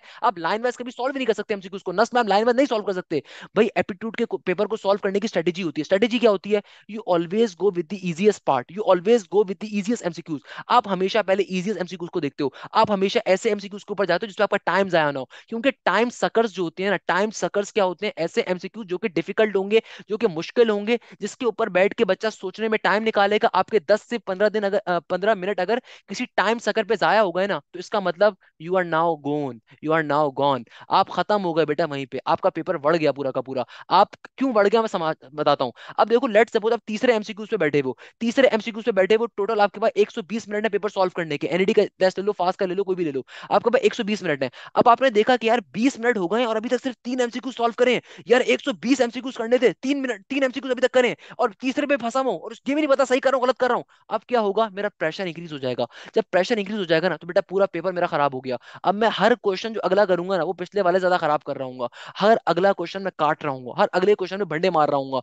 ये चीज सबसे इंपॉर्टेंट होती है। तो हमेशा एप्टीट्यूड का जो एग्जाम होता है ना, उसको एग्जाम करने की स्ट्रेटेजी मैं आपको आखिर में बताऊंगा जब हमारी लास्ट क्लासेस होंगी, किस तरीके से अटेम्प्ट करना है। मेरी छोटी सी बात बता देता हूँ कि एप्टीट्यूड के एग्जाम को अटेम्प्ट करने की स्ट्रेटेजी होती है, you always go with the easiest part and the easiest question. आप टाइम सकर्स को हमेशा अवॉइड करते हो ताकि आपका प्रेशर कम से कम लिया जाए। प्रेशर को हमेशा अवॉइड करना होता है। दूसरे नंबर के ऊपर, कोई आपका कितना ही गहरा दोस्त क्यों ना हो, कोई आपका जिगरी दोस्त क्यों ना हो, कोई आपकी इश्को माशूका ही क्यों ना हो, आपने हमेशा उसको एप्टीट्यूड के अंदर अवॉइड करना होता है। फॉर एग्जाम्पल आपको दिखता है कि यार ये तो मेरे स्कूल की क्रश था या क्रश थी, अब वो मेरे बैक साइड के ऊपर एप्टीट्यूड में बैठी हुई है, तो बेटा आपने खुदारा उसको क्या करना है, अवॉइड करना है। भाई क्योंकि जिंदगी के अंदर जो है ना, जिंदगी के अंदर अगर आप कामयाब हो गए ना, हर चीज इंसान के पास खुद ही आ जाती है। और अगर जिंदगी में कामयाब नहीं होगे ना, तो जो आपके पास मौजूद है वो भी छोड़ के चला जाएगा, सही है ना। ये मैं बहुत सिंपल वे में बच्चों को बता दूं कि मैंने इस तरह की फनकारियां लोगों के साथ देखी हुई हैं कि भाई क्या हुआ सर, वो अपने दोस्त को क्वेश्चन बता रहा था तो मुझे पेपर से बाहर निकाल दिया। बेटा ये चीज जहन में रखिएगा, अगर आपको कभी भी किसी यूनिवर्सिटी से बाहर निकाला गया है ना, तो आप दोबारा उस यूनिवर्सिटी का टेस्ट नहीं दे सकते हो, टेस्ट फेल कर दिया जाएगा आपका, और आप फिर 1 साल तक बैन हो जाते हो उस यूनिवर्सिटी के अंदर। तो भाई जितनी दोस्तियां होती हैं, जितनी यारियां होती हैं ना, वो खाली घर तक होनी चाहिए, कभी भी आप अपनी प्रोफेशनल लाइफ में उनको लेकर नहीं आते। तो कुछ बातों का अपने बड़ा ख्याल रखना होता है। सेकंड नंबर के ऊपर हमारी स्ट्रेटेजी क्या होगी, हम बहुत डिटेल चीजों के ऊपर लेकर चल रहे होंगे इंशाल्लाह ताला। हम तमाम बातों को कवर अप करेंगे, हम तमाम शॉर्टकट सीखेंगे, कैलकुलेटर के बगैर किस तरीके से सॉल्व करते हैं, मैं आपको ईच एंड एवरी ट्रिक सिखाऊंगा, किस तरीके से आपने एंगल्स को याद रखना है, किस तरीके से हमने तमाम बातों करने, क्योंकि मेरे पास बेतहाशा बच्चा ऐसा होगा जो आईबीसीएस के लिए अप्लाई कर रहा है, जो फास्ट के लिए अप्लाई कर रहा है, जो नस के लिए अप्लाई कर रहा है, और वो तमाम बच्चे जो कैलकुलेटर को इस्तेमाल करना चाहेंगे वो कर सकते हैं, मगर मैं आपको कैलकुलेटर बगैर सिखाऊंगा। तो आप मुझसे मुकाबला करिएगा, कैलकुलेटर के जरिए जल्दी आंसर आता है, कैलकुलेटर बगैर जल्दी आंसर आता है। अच्छा, last but not the least मेरा बेटा, हमारे पास जिस जो बच्चे फास्ट की तैयारी कर रहे हैं, तो रिमेंबर दिस थिंग, आपको फिजिक्स केमिस्ट्री पर ऑब्वियसली पढ़ने की जरूरत नहीं है। अगर आप आईबीएसएस की तैयारी करो तो आपको फिजिक्स केमिस्ट्री पढ़ने की नीड नहीं है। अच्छा, फास्ट के बच्चे जो हैं, जो आईबीएसईएस के बच्चे हैं, वो तमाम यूनिवर्सिटीज जहां पे बेसिक मैथ्स इन्वॉल्व होती है, जैसे आईबीए के अंदर होती है, फास्ट में होती है, तो भाई आप लोगों ने लॉजिकल रीजनिंग की क्लासेस को लाजमी तौर पे लेना है। लॉजिकल रीजनिंग की क्लासेस के अंदर आपकी बेसिक मैथ्स की क्लासेस कवर होंगी लाइव, साथ साथ आपकी आईक्यू की क्लासेस को भी लाइव वहां पे कवर करवाया जाएगा, पहली चीज। अब बेसिक मैथ्स क्या होती है, ये जितने भी मैंने आपको ऊपर टॉपिक्स पढ़ाए, ये सारे के सारे एडवांस मैथ्स के टॉपिक्स हैं।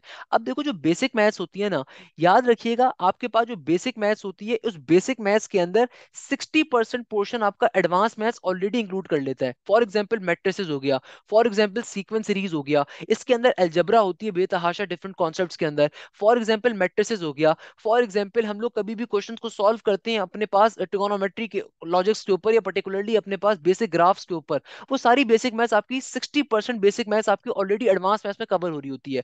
अदरवाइज बेसिक मैथ्स में जो कुछ क्रूशियल टॉपिक्स होते हैं, उसमें से एक टॉपिक होता है ज्योमेट्री का, कि ज्योमेट्री बहुत आती है बेसिक मैथ्स के अंदर। अच्छा, मैंने ऊपर एक टॉपिक, सॉरी यार मैं भूल गया, मैंने एक टॉपिक ऊपर नहीं लिखा, ऊपर हमारे पास एक टॉपिक सबसे इंपॉर्टेंट टॉपिक था, वो होता है एनालिटिकल ज्योमेट्री का। एनालिटिकल ज्योमेट्री का मतलब क्या होता है, straight line and general straight line, ये सबसे इंपॉर्टेंट टॉपिक है भाई, ये भी आपके पास एडवांस मैथ्स के अंदर। वाइल बेसिक मैथ्स के अंदर हमारे पास सॉलिड ज्योमेट्री होती है, जिसके अंदर आपसे पूछ लेगा शेडेड रीजन, पूछ लेगा आपसे एरिया, पूछ लेगा, और इस तरह की बेसिक चीजें ना, तो ये एक छोटी चीज होती है। सिमिलरली हमारे पास एक और टॉपिक जो आता है बेसिक मैथ्स में, एजेस वाले क्वेश्चंस होते हैं, कि भाई अगर बाप की एज 10 साल है तो बेटे की एज बताइए 4 साल के बाद कितनी होगी, इस तरह के कुछ क्वेश्चंस होते हैं। इसी तरीके से हमारे पास एल्जेब्रिक क्वेश्चंस बहुत सारे आते हैं। अब ये सारी चीजें मैं आपको क्लासेस के अंदर साथ साथ कवर अप करवाऊंगा, चाहे वो ज्योमेट्री हो, चाहे वो अलजेब्रा हो, अपनी एडवांस मैथ्स की हम जब तैयारी करेंगे ना, साथ साथ छोटी छोटी चीजें आपको करवा रहा हूँ। और आपकी इन तमाम टॉपिक्स की लाइव क्लासेस भी होंगी। लाइव क्लासेस कौन सी होंगी, जो लॉजिकल रीजनिंग है ना आपके शेड्यूल के अंदर, जो लॉजिकल रीजनिंग है, ये बेसिकली लाइव क्लासेस का है। इसके अंदर क्या होगा, ये लॉजिकल रीजनिंग के अंदर आपकी ना सिर्फ बेसिक मैथ्स पढ़ाई जाएगी, बल्कि साथ साथ आपको आईक्यू की क्लासेस भी इसी में शामिल होंगी। क्लियर है बेटा? तो ये आपका वहां पे आ रहा है, क्योंकि एडवांस मैथ्स का पोर्शन ज्यादा होता है इंजीनियरिंग साइड के ऊपर, इसलिए हमने एक क्लास रखी हुई है बेसिक मैथ्स के लिए। उस बेसिक मैथ्स की क्लासेस को भी हम हफ्ते में 2 दिन भी कर रहे होंगे आगे चल के, सही है ना। बल्कि मेरे ख्याल में अभी रमजानों की वजह से एक दिन करी है, वरना वैसे हम 2 दिन ही ले रहे थे उसको। इसी तरीके से आपके पास वर्ड प्रॉब्लम्स होते हैं, वर्ड प्रॉब्लम्स बहुत सारे ज्यादा आते हैं आईबीए साइड के ऊपर, फास्ट साइड में निस्बतन कम आते हैं, सही है ना। सिमिलरली आपके पास इसके अलावा जो क्वेश्चंस होते हैं, रेशियो प्रोपोर्शंस के क्वेश्चंस होते हैं, परसेंटेजेस के क्वेश्चंस होते हैं। इसके अलावा क्या होते हैं भैया, परसेंटेजेस के क्वेश्चंस होते हैं। इसके अलावा हमारे पास क्या होता है बेटा, इसके अलावा हमारे पास लॉग्स के क्वेश्चंस होते हैं। अगेन लॉग्स को मैं आपको साथ साथ एडवांस मैथ्स में भी पढ़ा रहा हूँ, मगर यहाँ पे डेडिकेटेड टॉपिक के तौर पे भी लिख देते हैं। इसके अलावा हमारे पास होता है, अल्लाह भला करे अल्लाह भला करे, रेशियो, परसेंटेजेस और ages, proportion, algebra, surds, indexes. Obviously surds indexes का मतलब क्या होता है, देखने में मुश्किल नाम लग रहा है, इसका मतलब होता है पावर वाले कॉन्सेप्ट, यानी कि अंडर रूट, अंडर रूट। तो ये सारे कॉन्सेप्ट हमारे बेसिक मैथ्स के होते हैं। तो भाई जो लॉजिकल रीजनिंग की आपकी क्लासेस होंगी, उसके अंदर पूरी बेसिक मैथ्स आपकी कवर अप होगी, आईक्यू की क्लास उसी में कवर अप होंगी। जो बच्चे आईबीएस सीएस के अंदर हैं, जो आईबीएस सीएस की सिर्फ तैयारी कर रहे हैं, वो सिर्फ इंग्लिश और मैथ्स की क्लासेस लेंगे और लॉजिकल रीजनिंग क्लासेस लेंगे। जो बच्चे फास्ट की तैयारी कर रहे हैं, वो सिर्फ इंग्लिश, मैथ्स और आपके पास लॉजिकल रीजनिंग की क्लासेस को ले रहे होंगे। क्लियर है बेटा? तो आपकी हम सारी सब्जेक्ट की तैयारी करवा रहे होंगे। क्लियर है बेटा? और जो बच्चे एनईटी और फास्ट दोनों में अप्लाई कर रहे हैं, तो भाई आपको फिर केमिस्ट्री भी लेनी है, फिजिक्स भी लेनी है, मैथ्स भी लेनी है, लॉजिकल रीजनिंग भी लेनी है, और फास्ट भी और उसकी इंग्लिश भी लेनी है। आपको सारी क्लासेस को लेना है, या कंप्यूटर भी लेनी है आपको, सही है ना। तो अगर आप ऐसी यूनिवर्सिटी में अप्लाई कर रहे हैं जिसके सब्जेक्ट्स के अंदर फिजिक्स केमिस्ट्री भी आ रहा है, तो आपको भी फिजिक्स केमिस्ट्री क्लास लेना जरूरी है। या कंप्यूटर भी अगर आ रहा है तो कंप्यूटर क्लास लेना जरूरी है, अगर आप ऐसी यूनिवर्सिटी में अप्लाई कर रहे हैं जहां पे बाकी सब्जेक्ट भी इन्वॉल्व होते हैं। तो इसीलिए जो आपके पास फास्ट या आईबी होता है, इनको हम बीएस की यूनिवर्सिटीज कहते हैं कि ये बैचलर ऑफ साइंस है। यहाँ पे सिर्फ नॉर्मली मैथ्स और इंग्लिश आती है टेस्ट के अंदर, तो इसलिए हम इसको बीएस बेस्ड यूनिवर्सिटीज कहते हैं। तो ये आपके पास पोर्शन होता है बेसिक मैथ्स का, इसको मैंने बता दी कि बेसिक मैथ्स में ये क्वेश्चन होते हैं। All from my side in this introduction class, and I guess I have covered each and every part, I guess I have covered each and every topic. और ये चीज थी भाई। तो भाई हमेशा याद रखिएगा, जितने ज्यादा आप राउंड्स देते हो उसमें प्रोबेबिलिटी आपकी इंक्रीज होती है। और ज्यादा राउंड देने का फायदा एक और ये होता है कि भाई आपने पिछले राउंड में जो गलतियां करी होती हैं वो अगले राउंड में आप सीखते हो। So that was all from my side, now you can ask all the questions and you can ask anything that you want to. बिल्कुल मेरा बेटा, आप नस्ट इस्लामाबाद का टेस्ट देना चाहते हो? नस्ट के पाकिस्तान में 7 कैंपसेस हैं। नस्ट इस्लामाबाद है, नस्ट इसालपुर है, नस्ट कोयटा है, नस्ट कराची है, एक और कौन सा था, नस्ट रावलपिंडी है। मैं भी बहुत दफा भूल जाता हूँ, बोल के मुझे देखना पड़ता है क्योंकि नस्ट की वीडियो मैंने बताया था। तो टोटल 7 कैंपस है नस्ट के, सही है ना? आप किसी भी कैंपस में अप्लाई करना चाहते हो, आपका जो भी घर के करीब तरीन कैंपस है वहां पे आके टेस्ट देते हो। फॉर एग्जाम्पल अगर आप नस्ट इस्लामाबाद में भी जाना चाहते हो ना, होगा टेस्ट कराची के अंदर ही भाई। जैसे एनईडी के 3 कैंपसेस हैं कराची के अंदर ना, तो टेस्ट तो एक ही जगह दोगे ना आप। तो जो भी आपको फिर मेरिट होता है उसके हिसाब से आपको वो मिलता है, कैंपस मिलता है। अच्छा सर, एनटीएस का भी बता दें भाई। एनटीएस बहुत सिंपल होता है, मैं आपको रिकमेंड करूंगा फास्ट का अपना टेस्ट दें, ये मेरी तरफ से पर्सनल रिकमेंडेशन होगी। अगर आप एनटीएस देना चाहते हैं तो भाई आप सिंपल मेरे मैथ्स को लीजिएगा, आप एनटीएस में टॉप करके आ जाओगे। भाई अबीरा शेख ने किया, अली सुफियान ने करा, मेरे बैच के बच्चे थे, मुझे कोई मसला नहीं है भाई। बहुत आसानी से कर सकते हो ना आप एनटीएस में, आराम से टॉप कर सकते हो यार। अगर आपने फास्ट के पैटर्न की तैयारी कर ली ना, फास्ट की तैयारी कर ली, एनटीएस तो हलवा है यार, बच्चे सॉल्व करते हैं एनटीएस को। अगर आपकी कंप्यूटर की क्लास है ना, अगर आपने देखो, आपने अगर प्री जनरल साइंस से अपना इंटरमीडिएट ए लेवल्स करा, यानी कि आपने इंटर के अंदर ये ए लेवल्स में कंप्यूटर का सब्जेक्ट पढ़ा था, तो आपके एप्टीट्यूड में भी कंप्यूटर आएगा। तो आपको केमिस्ट्री की क्लास लेने की भी जरूरत नहीं है भाई। केमिस्ट्री क्यों लोगे, क्यों अपना टाइम जाया करो, बैठ के सो जाना और उसके बाद फिजिक्स की क्लास में उठ जाना, सही है ना? अ, मेरा बेटा ई, अच्छा ई कैट सर, आप उसके में फर्स्ट ईयर के लेक्चर्स नहीं है बेटा, रिकॉर्डेड लेक्चर इसलिए नहीं मौजूद, मैंने अभी तक वो अपलोड करे नहीं थे। आज आपका बैच स्टार्ट हो रहा है तो आज से मैं अपलोड कर रहा हूँ, परेशान होने की जरूरत नहीं है। मैंने मैथ्स के मैंने अभी तक नहीं डाले थे, मैं भी फ्री होकर डाल दूंगा उसको। आईबीए का बेटा आईबीए का जो टेस्ट होगा वो पर्टिकुलरली मिड जुलाई में होगा सर। राउंड 1 तक सिर्फ नहीं, बल्कि आप राउंड 2 तक साथ रहें रिवीजन। हाँ बेटा, राउंड 2 तक आपकी रिवीजन वगैरह रहेगी सर। टेस्ट हर कितने, ये बेटा टेस्ट आपके हर, जैसे जैसे आपका कोर्स कवर होता जाएगा, जैसे चैप्टर का उसका टेस्ट होता जाएगा सर। नस्ट की प्रेप के लिए फॉर टाइम बिंग एनईटी के पास पेपर्स, यार नस्ट की प्रेप के लिए आप एनईटी के पेपर सॉल्व कर सकते हो, बिल्कुल कर सकते हो। सेम तरह की कॉन्सेप्ट होते हैं, देखो कॉन्सेप्ट कभी चेंज नहीं होते। अगेन मुझसे अक्सर बच्चे पूछते हैं सर क्या सिंध का सिर्फ कॉन्सेप्ट आता है एनईटी में? नहीं भाई, नस्ट के अंदर भी यार कॉन्सेप्ट तो वही है, रियल कॉम्प्लेक्स नंबर तो हर जगह पे वही है, सेट्स वही है। नहीं मेरा बेटा, मलिया अभी तक जो है ना सीएस डिपार्टमेंट नस कराची के अंदर नहीं आया सर।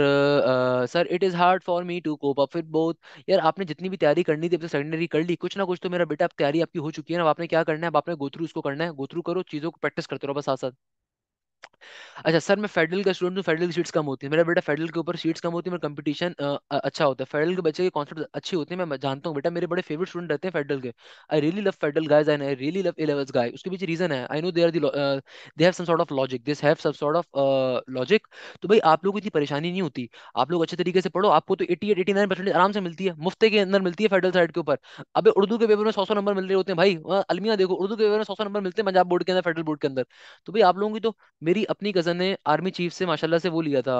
मैं माशाल्लाह इसलिए कह रहा हूँ क्योंकि army chief is something very dangerous personality इन पाकिस्तान।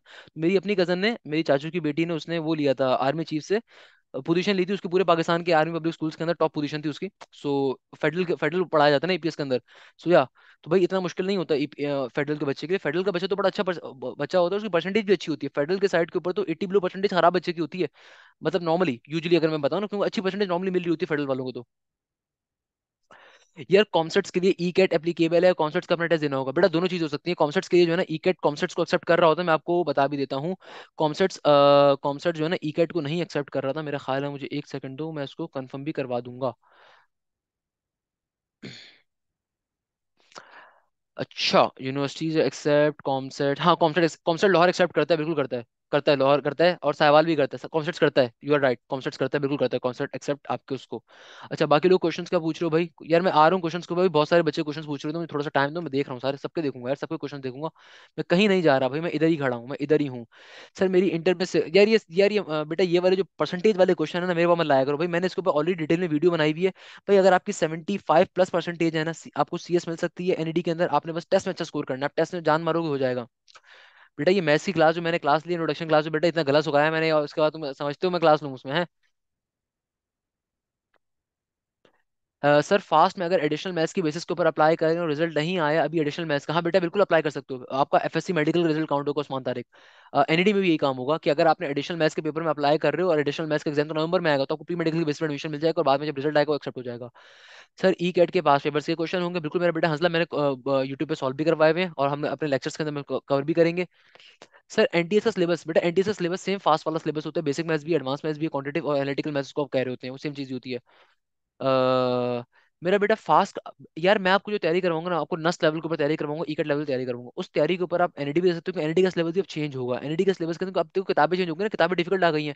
तो भाई हम तैयारी जो है ना ऐसी तैयारी करेंगे उसमें हर यूनिवर्सिटी को टारगेट अप कर रहे होंगे, चाहे वो इधर फास्ट हो, इधर नस्ट हो, इधर एनईडी हो। मैं आपको साथ साथ बताऊंगा कि भाई कौन सा क्वेश्चन किस बोर्ड में आया था, कौन सा क्वेश्चन किस किताब से लिया गया, कौन सा क्वेश्चन किस यूनिवर्सिटी के अंदर पूछा गया था। मेरे तो तमाम लेक्चर्स ही बेटा फॉर्म ही पास्ट पेपर्स के ऊपर होते हैं, मैं तो पसंद ही उस चीज को करता हूँ। मेरा बेटा एनईडी के अंदर आपके जो किसी भी यूनिवर्सिटी के अंदर जब मल्टीपल राउंड्स होते हैं ना, तो आपका best of all the rounds count किया जाता है। फॉर एग्जांपल अगर आपने राउंड वन में 70 मार्क्स स्कोर करें, राउंड टू में आपने 90 मार्क्स स्कोर करें, जो आपके हाईएस्ट मार्क्स होंगे काउंट होंगे।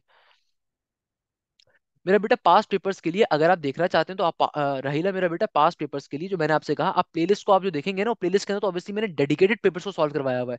मैं डेडिकेटेड पेपर्स को बैठ के थोड़ी सॉल्व कराऊंगा बेटा आप क्लासेस के दौरान, क्लासेस के दौरान तो हम लेक्चर्स को जब मैं आपको क्वेश्चंस को सॉल्व करवा रहा हूँ, जब मैं टॉपिक्स आपको पढ़ा रहा हूँ, तो उस टॉपिक से जो जो क्वेश्चन आ रहा होगा हम टॉपिकल पेपर्स को साथ साथ सॉल्व अप कर रहे होंगे, सही है ना? और यस, अगर आपको डेडिकेटेड पेपर देख रहे हैं तो उसके लिए मैंने यूट्यूब आपको लाजमी तौर पर आप देखोगे और उसके नोट्स भी बनाओगे प्रॉपर्ली, उसके प्रॉपर नोट्स बनाने हैं, सही है ना? बेटा आईबीए के लिए 60% चाहिए for BBA and 65 for CS side. बेटा अब सर नस का जो नेट, बेटा नस का नेट राउंड अब जून के अंदर होगा, नेट थ्री तो अभी आजकल चल रहा है।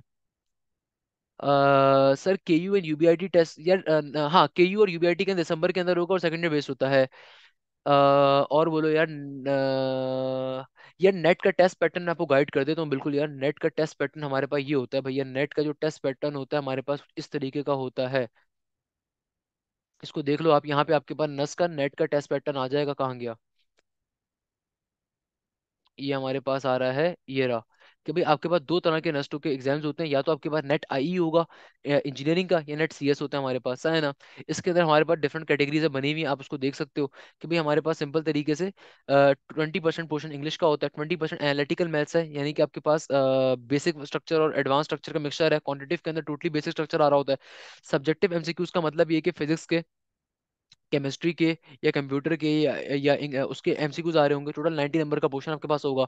नेट आईसीएस यानी कि सीएस बेस्ड जो आपका एग्जाम आ रहा होता है उसका ये आ रहा है आपके पास कंप्यूटर साइंस। तमाम बच्चे जो सिर्फ एनईडी की तैयारी कर रहे हैं भाई, आपको लॉजिकल रीजनिंग नहीं लेनी है, वो तमाम बच्चे जो सिर्फ, क्योंकि एनईडी के अंदर लॉजिकल रीजनिंग नहीं होती। हाँ मगर अगर आप कल को दाऊद में अप्लाई करते हो, दाऊद यूनिवर्सिटी के अंदर या कराची यूनिवर्सिटी के अंदर, तब आपको लॉजिकल रीजनिंग लेनी है। अगर आप सिर्फ एनईडी को टारगेट कर रहे हो, आपकी परसेंटेज अच्छी है और आपको पता है कि आप इंशाल्लाह आराम से निकाल लोगे, और जिसकी परसेंट अच्छी होती है 70-75 प्लस है, उसको पता होता है यार एनईडी के टेस्ट में आराम से एडमिशन मिल ही जाएगा, तो भाई फिर उसको लॉजिकल रीजनिंग लेने की जरूरत नहीं है, क्योंकि आपकी लॉजिकल रीजनिंग नहीं होती है एनईडी के टेस्ट में। एनईडी के टेस्ट के अंदर भाई सिर्फ आपके चार सब्जेक्ट्स हैं, फिजिक्स है, मैथ्स है, केमिस्ट्री या कंप्यूटर है, इंग्लिश है, और बस यही चार सब्जेक्ट्स आपके होंगे एनईडी के अंदर। फास्ट के अंदर आपके पास बेसिक मैथ्स है, एडवांस मैथ्स है, इंग्लिश है और आईक्यू है, सही है ना? आईबीए के अंदर इंग्लिश है, मैथ्स है।